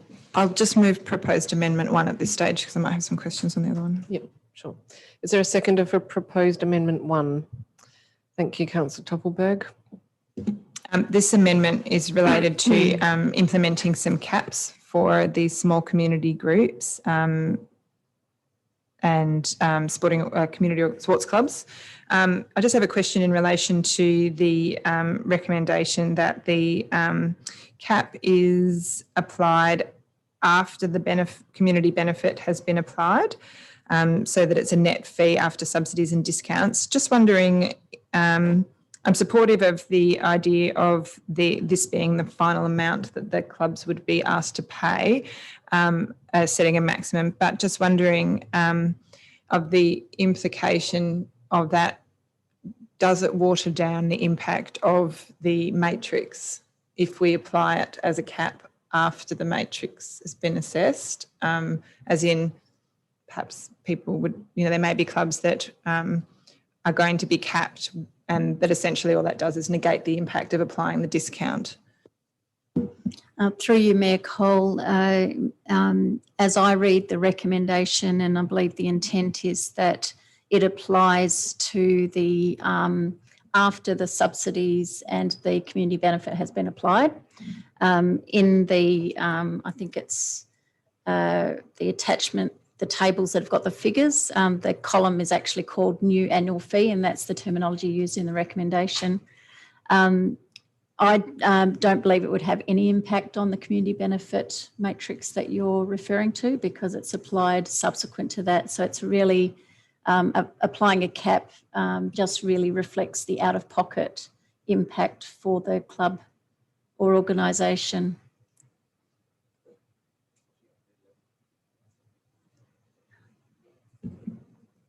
Yep. I think that this ultimately, yes, evens out the outliers, but I also do think that it potentially, by applying the cap after the benefit matrix, you're potentially seeing a club that, say, wouldn't qualify for the 25% reduction, gets that reduction anyway through the implementation of the cap. However, I believe that the cap is going to be, that the matrix will be reviewed at some point. I think that it is certainly understood that the existing clubs that are in our facilities, the vast majority of which would qualify for all of these, the reduction. And I guess for the purpose of clarity and certainty and ease of implementation, I'll be supportive of this. However, I think that in reviewing the matrix and where it is applied in future, I think it would be, the intention of the matrix was really to say, as Councillor Toppelberg said, that if the city's going to subsidise organisations, we are going to try and ensure that we use a variety of tools so that those organisations are in line with our strategic community plan and community benefits and council's goals around, access and inclusion. So I think that this potentially waters that down a little bit, but not to the extent that I'm not willing to support it. Thank you. Just further to Councillor Gontaszewski's point, item 4.3, says that the delegation does not exist for any request from community or sporting groups not currently occupying a city building, which means that any entity that isn't currently in a building as of this date would require a decision of council. So in the event that the cap was deemed to be inappropriate for that particular proposal, there's avenues for council to not impose the cap because council needs to make the decision to allow them to occupy the premises in the first place. So I'm comfortable there's a safeguard within there in relation to Councillor Gontaszewski's concern. I think the other two elements, in particular the playgroups, is fairly self-explanatory. My limited experience of playgroups is that they tend to raise a lot of money because whilst the fees are small, people are generally there for a small amount of time, and you end up every few years with committed committee members often sitting with a pile of money that they're not quite sure what to do because, and I don't necessarily think the best way for that to be spent is to give it to the local government as rent, because that's not the intent. The intent is to get parents and children with their caregivers into a space to enjoy together and to experience community in that way. So yeah, perhaps things like paying for their own kitchen renovations or otherwise might be on the cards in the future. Thank you. Any further comments on the amendment? Look, I just would say that I put this forward because I have spoken to the three playgroups involved. I know that they have also recently needed to apply for additional insurance for non-playgroup activities. Many hold events, parties, etc. When speaking to various playgroup presidents, some will tell you that parties are not revenue-raising activities, but actually trying to entice people in to become members. We do see ebbs and flows with membership. All of our playgroups have had a boost recently through renovations that the city has provided, what I would say, very small amounts and very good bang for buck, because what ends up happening is that there's a very limited budget, and then there's a great effort put in by the volunteers to do the painting, use local trades who provide discounts because this is a local community centre. So whilst we have funded them, I think that there has actually been a lot of in-kind work provided through the members that have run those renovations, because they have all come in at a very, very good price and they have made it work. I did also look at tennis, but I thought that when I looked at tennis, Leederville, which is the highest paying under the new framework, does have 18 courts in total, whereas North Perth and Loughton both have 8 courts. Loughton is priced at $303.75, higher than North Perth. I think their facilities are slightly nicer. And I also note that there has been a question around their lease, and I understand that if an existing club wants to stay on their lease, that the city cannot break that lease, and we are obligated to see that lease through. Yeah, through you, Mayor Cole, that's correct. Yeah, so Loughton wouldn't need to be dealing with this for some time, but I didn't think that that discrepancy warranted bringing in a cap for tennis courts or tennis clubs, just to explain. But I do think that this is a bit of a leveller, and it also provides some surety against what we experienced ourselves this year when we had to reset the GRV, because there is a bit of an ebb and flow. So I think that when we look at the fact that this is 10% of GRV, plus we have the matrix, which I do think is important because it does look at community benefit, and that is important when you're running a local government and you're spending ratepayers' money and you're trying to encourage clubs to be as inclusive and as possible. And I think that where we have actually supported our clubs to do that, for example, through female participation grants, we've seen an amazing response from our local clubs. So I think when you provide an incentive, you do see the benefit. So I do support the matrix, and then having a cap just provides some surety, I think, to our category 1 and 2 groups who are certainly not for profit. I don't think the term profitable would apply to any of these groups or clubs. We know that if they do operate at a surplus, that those funds are, really valuable to the community groups, and that they put that funding back into things that benefit the community. So it's not seen when we see the good times with playgroups, and we've seen some hard times recently, that surplus is really held for going back into purchasing toys, holding events for playgroup members, bringing community together, putting that back into the facility. So, so thank you. I hope that you will support this amendment. Any further comments, Okay, I'll put the amendment. All those in favour? I declare that carried. We're back to the substantive. Is there any further commentary? Councillor Gontaszewski. Oh, I'll just move Amendment 2 on the lilac. Thank you. Is there a seconder for this amendment? Seconded by Councillor Fotakis. Thank you. This is just an amendment that's been prepared, requested by Mayor Cole, that requests administration apply the community benefit matrix to the leasing negotiations with Robinson Park Artist Studio in consideration of the current lease fee and the social and community benefit of maintaining an artist studio in the City of Vincent. Can I just confirm? I just want to absolutely confirm we're looking here at a commercial lease arrangement. Is that's correct? Yes. Okay. So, whilst this is a commercial lease arrangement, and under the substantive, that is something that needs to come through to council. Correct. Okay. Whilst this is a commercial leasing arrangement, I've just had a look at the City of Vincent Arts Development Plan 2018 to 2020. No, hold on, I'm getting the dates wrong. Oh, it is 1820. There we go. And there's a number of different elements within that plan around, let me go, here we go. City of Vincent Artists in Residence, attract high quality established artists to the City of Vincent. Potential co-working spaces, affordable co-working spaces for artists in Vincent, that I think would essentially be quite well aligned with the operation of this commercial artist studio in Vincent. I think no one is suggesting that artists have to operate in the not-for-profit environment, although many do. I think that I don't have concern in relation to the further expansion of a community benefit matrix assessment across all different categories, because I think we've clearly got a statement here in an adopted plan from council that talks to ensuring that we provide support for artists that work within the City of Vincent. And given that this is a commercial lease negotiation, I think that really this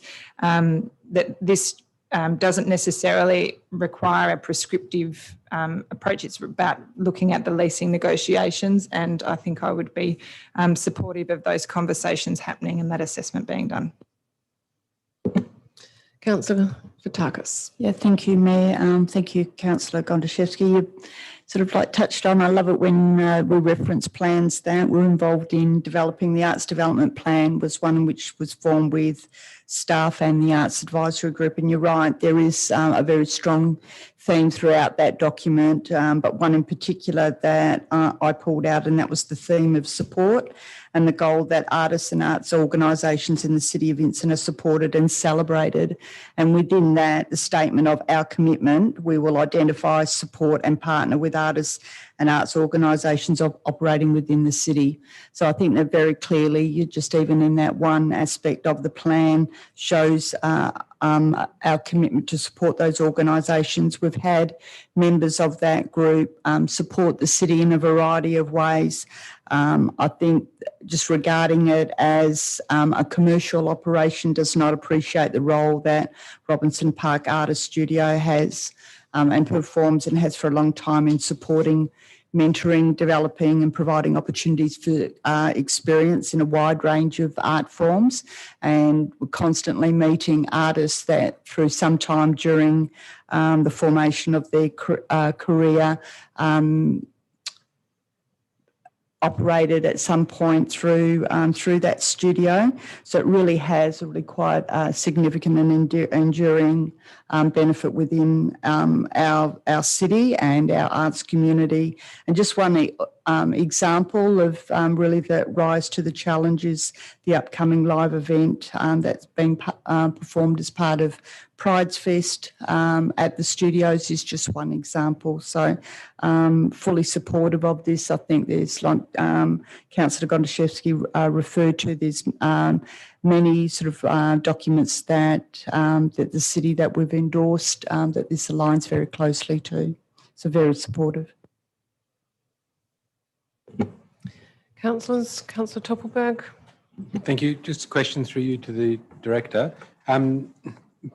Would the wording of the amendment requiring the application of the community benefit matrix, given well, there's two speakers so far have voiced their views in support, would that not perhaps further, given that they are, regardless of whether they seem to be a commercial tenant or otherwise, would not the application of the community benefit matrix require for their ongoing lease of the premises for them to meet the intent of that? And so it's actually a two-way thing. So it may actually result in the studios being more open days, more interaction with council and with the community. I guess I'll ask it as a question, but I would read it as potentially a benefit for them to achieve their commercial outcomes, but for the city to also be guaranteed that regardless of the dollar figure that it comes to, that it's seen in the light of the management framework, as opposed to a pure commercial lease where it's just dollars per metre on the basis of the condition of the building. Through you, Mayor Cole, I think obviously we hadn't anticipated applying the community benefit matrix to a category 3, but I think what you're suggesting makes a lot of sense, and we could certainly, because it is a lease that's open for negotiation, I think we could certainly link any community benefit subsidy, if you like, to a return to the community in some way, and we can discuss that with the artist studios to what that looks like. Thank you. I think that coupled with the direct link to the Vincent Arts strategy, I think safeguards against some of the concerns that were expressed in administration's comments, and I'm happy to support the amendment. Thank you. Any further comments on the amendment? Okay, I'll put it. All those in favour? Declare that carried. Thank you. We're back to the substantive. Is there any further comments on the property management framework? It has been a long road. Is this the moment of adoption? Anyway, I'm going to put the motion. This is historic. All those in favour? I declare the property management framework finally adopted. Well done. Thank you, Karen. Thank you, Manager. Through you, Mayor Cole, can I just also acknowledge the contributions of the two gentlemen in the gallery who have put an awful lot of effort in and assisted me greatly in bringing this to the point that it is. So Yes. I'd like to thank both Vern and John for all of their advice. Thank you. I think that you are very aware of our appreciation, that you have actually seen changes come about through the way in which you've participated through this process, and that you have been, very, very vocal, and we appreciate that because we have now got a better document before us for our community group. So we do thank you for your consideration and for your ongoing efforts to put your views forward. Thank you. Okay, moving now to items that we'll go back to the beginning of the agenda and deal with those items that we haven't already. So item 9.1 is 67 Mary Street, Highgate, single house. So, Mayor Cole, can I just ask that we maybe deal with item 9.4 first, considering that the Oh yeah, owners sorry, in the gallery? Quentin is here still. Hello, Quentin. We'll go to your item first, which is 9.4, number 2, Deeg Court, North Perth, 2 group dwellings. Can I have a mover and seconder, please? Moved Councillor Toppelberg, seconded Councillor Loden. Thank you, Mayor Cole. Appreciate the officer's comments and recommendation. I'm comfortable that the application as presented has dealt with the feedback provided by council and the reasons for deferral, and will support the alternative in the event that the officer recommendation is not supported. Councillor Loden. Thought I'd have slightly more time than that. I'm hungry. Sorry. Collect my thoughts now. I similarly support the I similarly support the alternative recommendation. I recognise this has been a bit of a journey as well, and I do note that the issues that administration has raised with the application, but I can see how the applicant has gone to significant efforts to ameliorate those impacts, particularly that front facade. And I think it will actually end up looking quite nice from that street frontage. So I'm comfortable that is an appropriate application to approve. So if an alternative was forthcoming, I would be supporting that. Councillors? Okay, I'll put the motion before you, which is a recommendation for refusal. All those in favour? All those against? I declare the motion lost. Councillor Mayor Cole, Winchester, I'll move the. you okay with that? Okay. Yep, go ahead. I thought we were moving through quickly. Yes, I like it. Okay. Go ahead, moved by Councillor Toppelberg. On the live stream. Seconded by Councillor Loden because he can get his hand up quicker. If you watch the video, you'll notice that anything Councillor Gontaszewski's moved, I voted with my left hand out of deference to her current condition. Standing in like this now. So, I think we've seen a lot about this application and some of the impasses between the applicant and administration and the feedback provided by the DRP. Over time, I think that say a lot about the process and who should have spoken to who, when, how, and what should have been addressed. But I think ultimately where we've landed for me is a development that is palatable and will be a positive contribution to the streetscape. And I have reviewed the conditions and am comfortable with those, and just going to check, if I may, just to make sure, to the acting director, or actually no, sorry, the manager, just confirming that the applicant has had an opportunity to see the proposed alternative recommendation and the proposed conditions. I know he's right there, but I'll ask you. Through you, Mayor Cole, I'm not aware that the officers have shown the alternate recommendations to the applicant. However, I will say that in terms of the conditions themselves, they are what we would refer to as relatively standard conditions, aside from condition number 1, which I'm happy to speak to, if you would like some comment. Okay, so okay. I'm sufficiently comfortable that the applicant knows their avenues and their right should they be aggrieved by anything, but I'm happy for you to make comment on proposed condition 1 whilst the applicant does review it.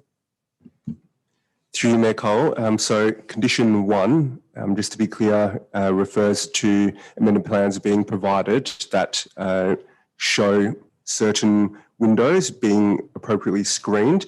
Now, they refer to upper story windows for Unit 2, for Bed 1 and Bed 2.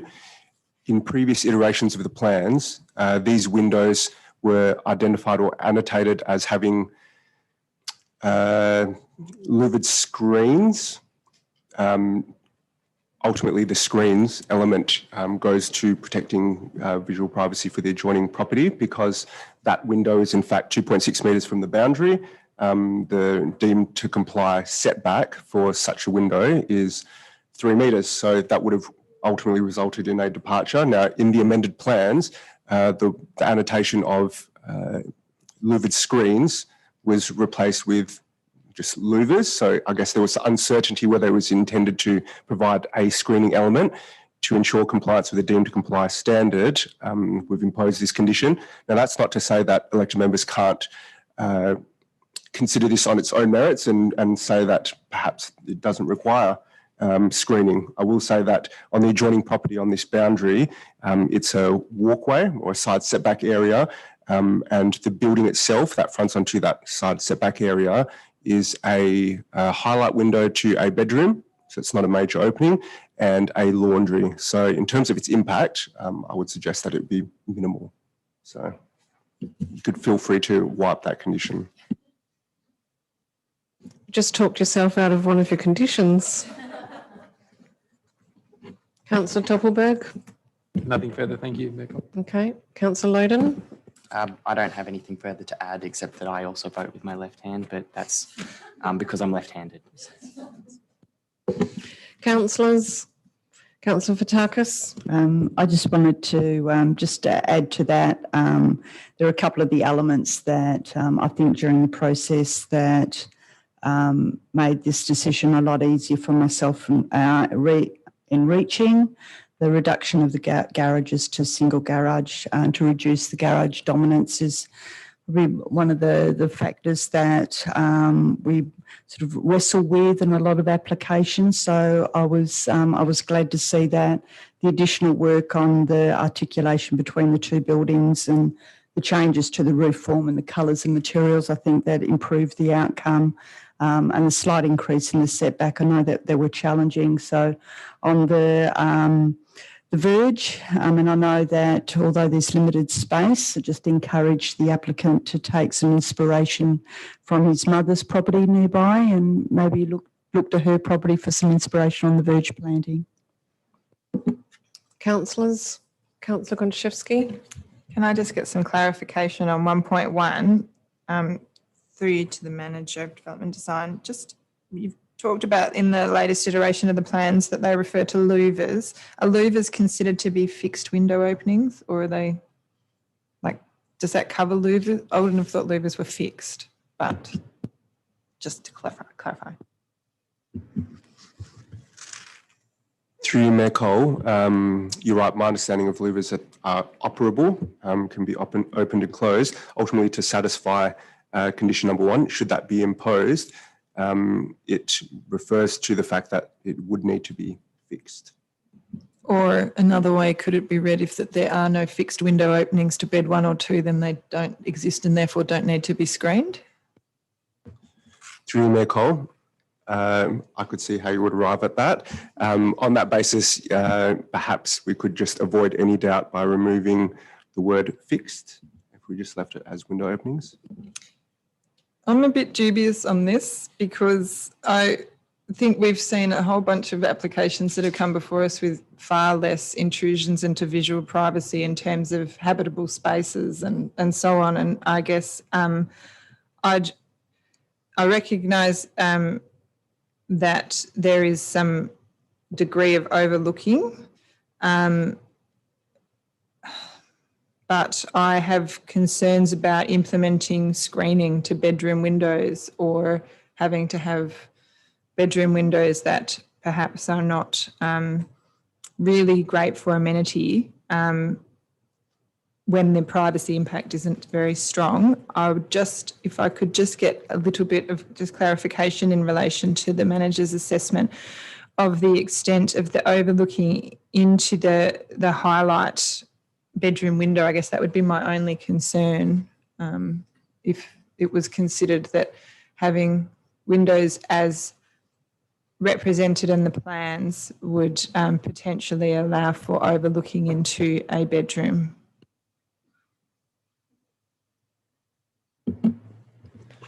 Through you, Mayor Cole, perhaps I'll first premise this by saying that my explanation around the impact is really based on the R-Code's design principles construct, and that really refers to protecting the amenity of major openings to habitable rooms and active outdoor spaces. So that's the design principle qualifier. On that assessment, you could remove this condition. If you wanted some feedback around the impact to a highlight window, my advice would be that from that angle, I couldn't say that there wouldn't be any intrusion into that room by virtue of being able to have some oblique view into that highlight window. So in terms of its actual impact, perhaps there will be some minor impact, but in terms of the policy framework and what you are required to consider in your decision, it doesn't impact on any major openings or active outdoor spaces. So therefore, could it be said that if we applied this condition that it would be overreaching beyond the provisions of the policy?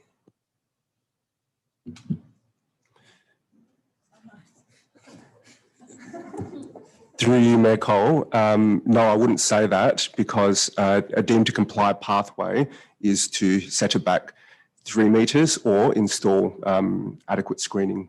So this is another relevant pathway to pursue.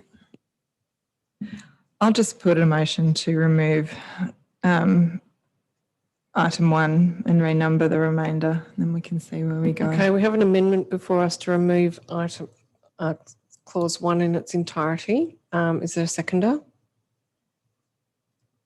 I would second it, but I can't.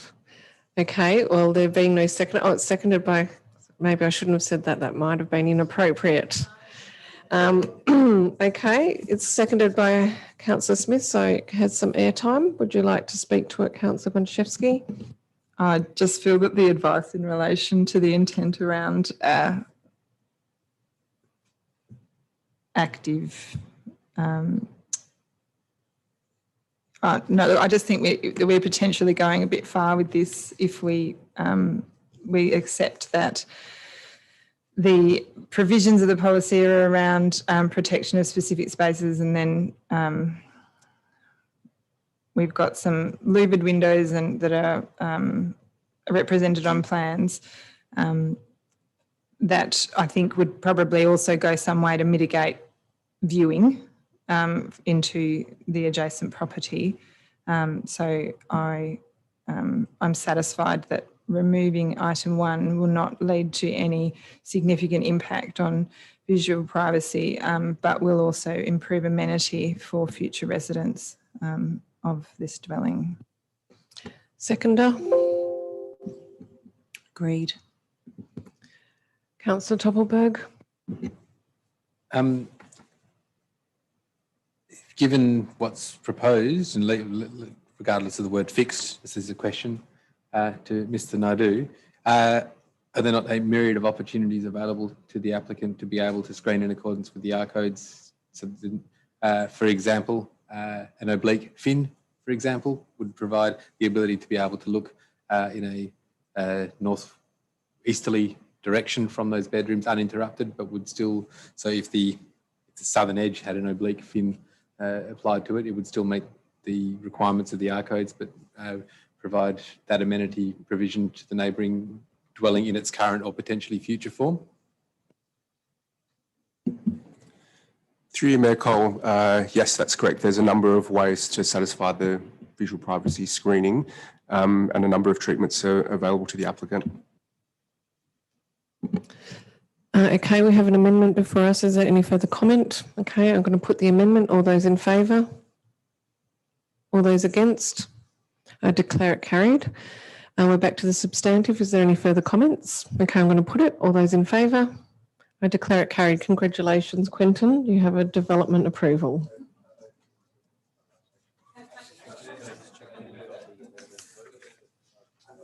Sorry, the CEO is just asking for a recount. Those in favour of the amendment was myself, Councillor Gontaszewski, Councillor Smith, Councillor Castle and Councillor Wallace, and those against were Councillor Toppelberg, Councillor Loden and Councillor Fotakis.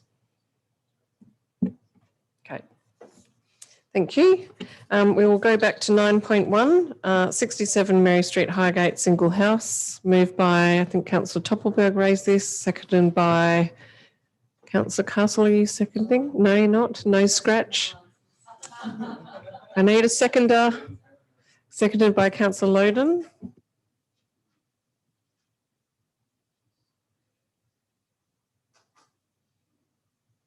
I don't actually have any comments to make, but I brought it forward so that I could exercise my right to vote. Right. So I'll go to the seconder. Thank you, Mayor and Councillor Toppelberg. I will support this, the officer recommendation in this case. I recognise that it's probably not the greatest development in the world, but I am still comfortable with the officer recommendation. Thank you. Councillors, any further comment? I'll put it. All those in favour? All those against? Councillor Toppelberg and Councillor Gontaszewski voting against. I declare it carried. Okay, next item is 10.1, response to petition e-permit implementation update. Can I have a mover and seconder? Move Councillor Gontaszewski, seconded Councillor Castle. There's an alternative recommendation on the darker green that I will be supporting, noting that the alternative, I think, really just draws out some of the relevant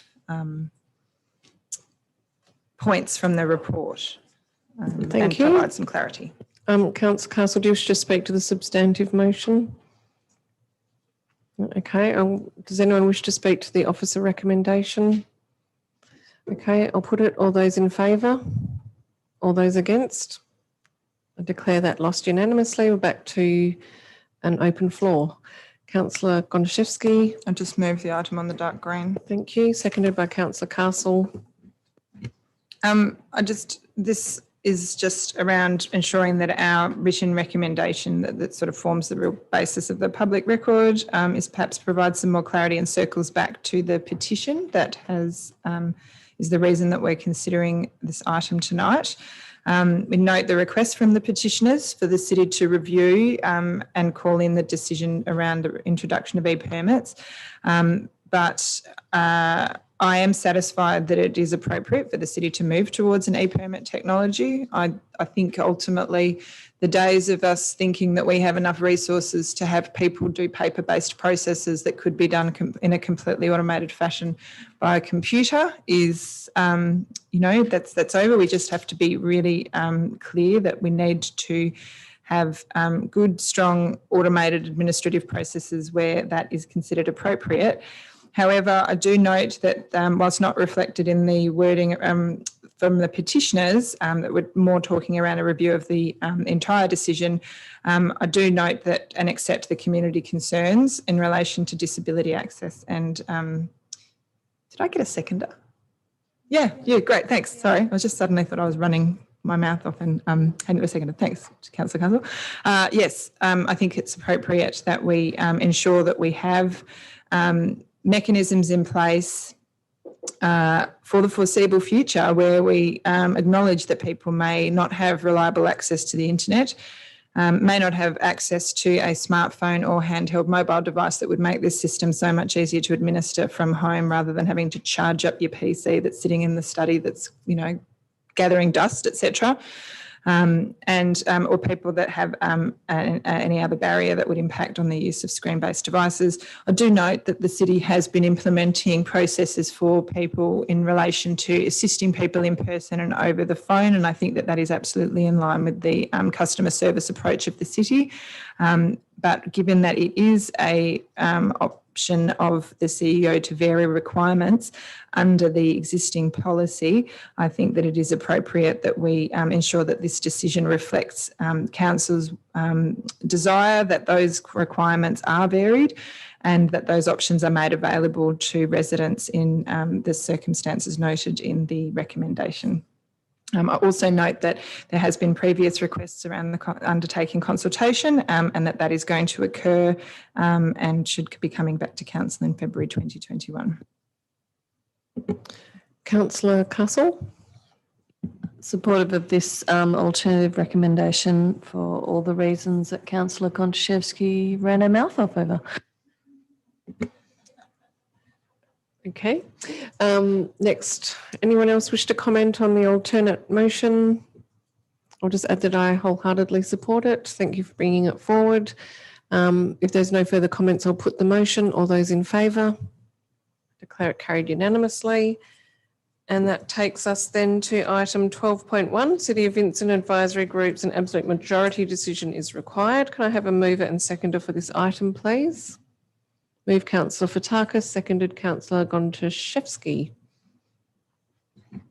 Thank you, Mayor. I just do have one question through you to either the CEO or a governance manager. We do have an amendment in front of us, and I just wanted to get a clear indication of procedural because I've got a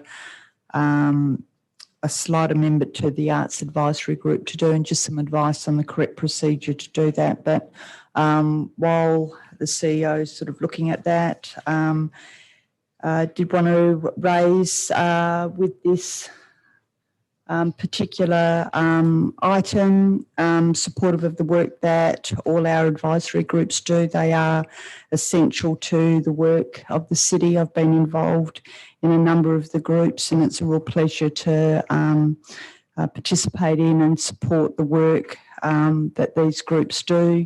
You do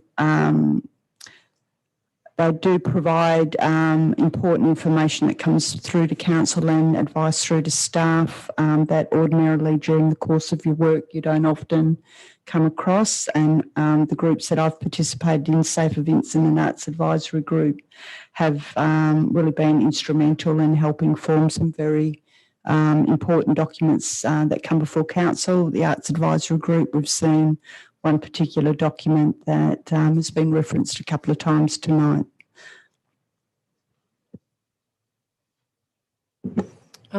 Councillor Fotakis, did you have a question for the CEO? He's just asked if you could repeat that. Okay, my question was just with regards to the proposed amendment before us, should it be considered, is that I do have I'm accepting of the terms on that, but I do have an additional amendment to pose on the Arts Advisory Group.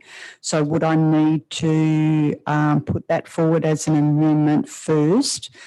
Because if the adopted terms of references just get, for the Arts Advisory Group, get adopted through the amendment on the orange, I would assume that precludes me from putting forward an additional amendment on the already adopted terms of reference.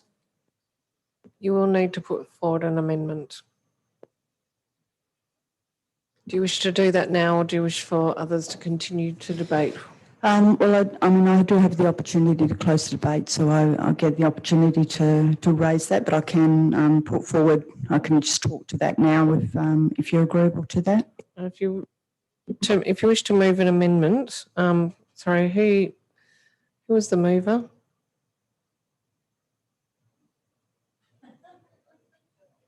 It was you. Okay, well, I'll go to the seconder first. Seconded by Councillor Gontaszewski. Yes, sorry. It's just, it's 9:15. I know. Can I move the amendment on the orange? And then that'll give Councillor Fotakis, that'll just be amending the 1.3? You can, yes. Anyone can move an amendment at any time once we've gone to the seconder. Prior to me moving an amendment, I have a question. It's in relation to the administration's comments around the new proposal being reviewed in relation to uniting WA community outreach workers. Can I just confirm, is the proposal that's currently being reviewed a general proposal that could be undertaken by any organisation, or is it a uniting WA proposal? So through my call, I'll do my best to answer that question. United WA have made a proposal for the city to pay for 2 outreach workers for 12 months. And I think the intention is it will come to the next COVID committee for consideration for grant funding. Currently, we fund all the agreements with United WA have ended, so there is no current agreement. So. Okay, thank you. What I would like to do then is to propose an amendment that is different to what's on the orange. So I'll just read it, is to amend item 1.3 that says the Safer Vincent Advisory Group, subject to a representative from Noongar Outreach Services and representatives from city contracted homeless or something service providers. Through my call, so we could say homeless outreach services. Homeless outreach services sounds perfect. Thank you, Executive Director. Being included as standing members. Is there a seconder for the amendment? Seconded by Councillor Loden. Do you wish to speak to it? I'll just, look, I understand from administration's response to the previous version of this amendment that there is current meetings with a variety of groups. However, I also think that if we had our Safer Vincent Advisory Groups meeting with elected members, that may have assisted us in navigating through some of the recent issues at Manor. And I certainly found it beneficial as an elected member to be able to attend Safer Vincent Advisory Group meetings and have that face-to-face discussion with these agencies that are doing such valuable work within our community, and I'm sure that the other community representatives did too. Councillor Loden? Does anyone wish to speak to the amendment? Councillor Fotakis. I just wanted to add to that and just to stress the importance of including these organisations. Noongar Outreach, having been participated in the Safer Vincent, just found that they consistently provided valuable insight and advice on a whole range of issues. And it's not just homelessness, their knowledge and understanding of key issues, including community safety and crime prevention, which are the other two aspects of the Safer Vincent advisory group, both current and historical, is really highly valued. So I think it's absolutely imperative that we include them, as well as Uniting Care West or any of the other PBIs that we're associated with, not just in homelessness, but also in that space of community safety and social justice. Thank you. Any further comments? I'll put the amendment. All those in favour? Declare it carried. I will also just ask whether there has been any further thought on council members putting themselves forward to be part of the group. I have had an expression of interest from Councillor Wallace, which I'm very grateful for. And Councillor Wallace, I understand you'll be prepared to chair. Yes. So I'm just wondering if there'd be a second council member. Councillor Gontaszewski, thank you. Is there any competition? No. Okay, that's fantastic. Then we will nominate Councillor Ashley Wallace as the chair and Councillor Gontaszewski as a member of the Safer Vincent group. Are there any further amendments? Councillor Fotakis. I just do have one amendment to the terms of reference for the Arts Advisory Group, and sincere apologies for not picking this up until now, but within the Arts Development Action Plan, and it's getting a good run tonight, we did have under a theme of connection projects Aboriginal representation in the Arts Advisory Group, and at least one Aboriginal member of the Arts Advisory is a deliverable to have at least one Aboriginal member of the Arts Advisory Group. And we do have a vacancy on that at the moment, so it's not as if we would be amending the terms and then putting ourselves in a position of not being able to fulfil that. But we do have representation of one of the members who works quite heavily in this field. But I think when we embed these decisions within terms of reference, they become, I suppose, a lot more sort of like enduring in terms of I their just impact. should see if you've got a seconder, because you're entering into debate, which is very good debate, but is there a seconder for the amendment? Seconded by Councillor Smith. Continue, Councillor. Nothing more to add. Thank you, Mayor. Nothing further. Do you wish to ask a question? Okay, go ahead. I'm just trying to clarify what the actual amendment is. Are you amending the terms of reference or are you amending the recommendation? Amending the terms of reference. I think it could just literally be a new, it could say adopt the terms of reference of the city's advisory groups as at attachments 1 to 4, 1.1 Arts Advisory Group, subject to the inclusion of a Aboriginal or Torres Strait Islander representative being part of the membership as specified in the Arts Development Action Plan. And can I ask, is this something that this has been discussed by the Arts Advisory Group? Because generally when we're approving these terms of references, they have already been through the advisory group first? No, it hasn't. It hasn't, but it actually is embedded within the Arts Development Plan. It's adopted council policy. Yep. Okay, so that was seconded by Councillor Smith. Do you wish to speak to it, Councillor Smith? No. Is there any comment? Councillor Gontaszewski. I just, is it the Arts Development Action Plan that has that? Yes. So just perhaps, Wendy, it's not the Reconciliation Action Plan, is it? It's the Arts Development Action Plan 2018-2020. Under the theme of connection.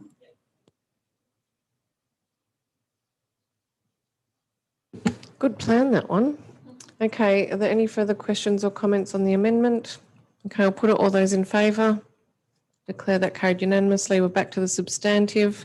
I believe we have now appointed the members. So are there any other comments before I put the motion? Okay, I'll put it. All those in favour?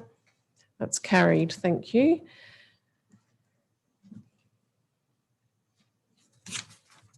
The next item is 12.2 Sustainable Environment Strategy 2019 to 2024 Progress Update, moved by Councillor Loden, seconded by Councillor Wallace.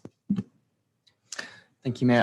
At the briefing, I put in a request to get the targets referred to the STAG for discussion and then refer back to council. I didn't see, and I did have some discussions around the amendment for that, but I didn't see where that happened, showed up in the report. I'm not sure if I missed that. Through you, Mayor Cole, my comment while you were speaking on Zoom, Councillor Loden, was that we, as a matter of course, will now refer that onto the agenda for the next STAG meeting. We wouldn't object, but there would be no reason to necessarily amend that report to make that happen. That's already in train for the next meeting. Thank you. My other comment just on this as well is around the how we track progress on targets, particularly I'll focus on the CO2 side of things. We're sort of using a linear approach, which in lieu of anything else is probably appropriate. The challenge here is that it gets harder and harder as you move down your abatement curve to achieve successive levels of abatement.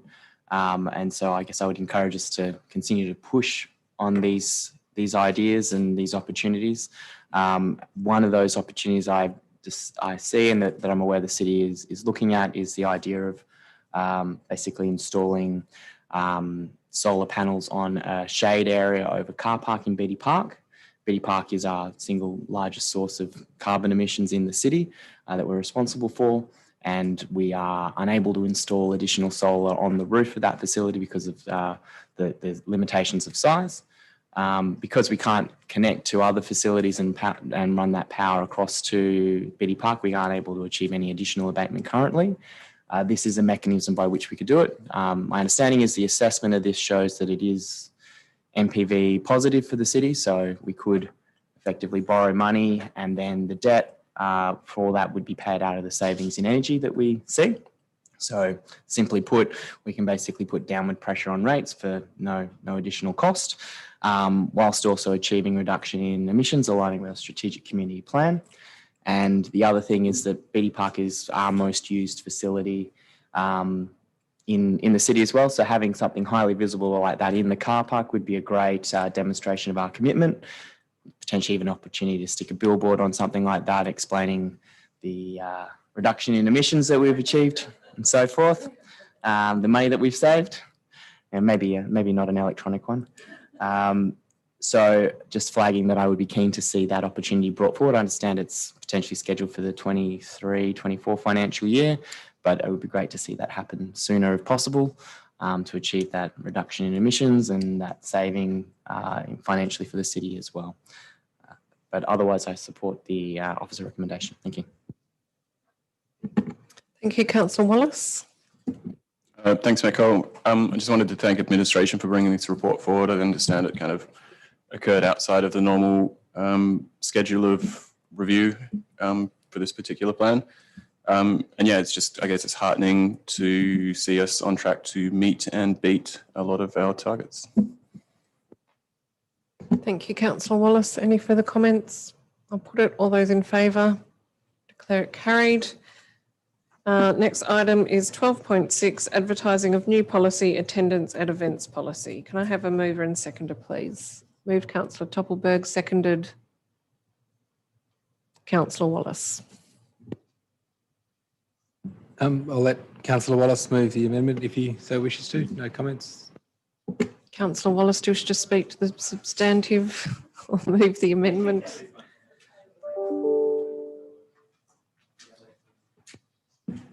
Thanks, Councillor Toppelberg. Yes, I would like to move an amendment, which is to change item 1 so that council approves the proposed policy, attendance at events policy at attachment 1 for the purpose of advertising with the following change. That the elected member must disclose this interest to the CEO or presiding member prior to the matter being considered and be absent from or seek council approval for participating in consideration of the item in accordance with the Seatings Meeting Procedures Local Law. Is there a seconder for the amendment? Seconded by Councillor Toppelberg. Does anyone wish to speak to it? Just for clarity, my understanding would be that there would likely be, in the event that it was to be proposed, there'd be a financial interest potentially, because there's a benefit anyway, so that would need to be declared alongside it, which would precipitate this, but at least it makes it clear when it's going out for advertising that that person can't seek to influence the decision. Yes, it does appear to me even who put this forward to be a bit finicky, but but the reason was that I just wanted to make sure that the city's meeting procedures local law remains retains the precedence over policy. So it was really just referring back because it said that you have to disclose before the meeting, etc. We can take declarations of interest up until the point of the debate of the item, etc. So it's a bit finicky. It's just about aligning to the local law. That was all. It's not trying to change anything. It's basically using the same guidance that we have already. Any further comments? Okay, I'll put it. All those in favour? I declare the amendment carried. We're back to the substantive. Any comments on the substantive? Okay, I'll put it. All those in favour? I declare that carried. As mentioned earlier, we don't have motions on which previous notice have been given. We have already dealt with the permit issue through an alternate motion. Item 14, questions by members on which due notice have been given. We have nil. 15, representation on committees and public bodies. There are nil. Urgent business, it says here nil, so I'm going with that. Item 17, confidential matters. Tonight we have nil. So I would like to thank everybody for participating in the meeting and joining us. Thank you to the people who participated in public question time, and declare the meeting open at, closed. We can do it all over again.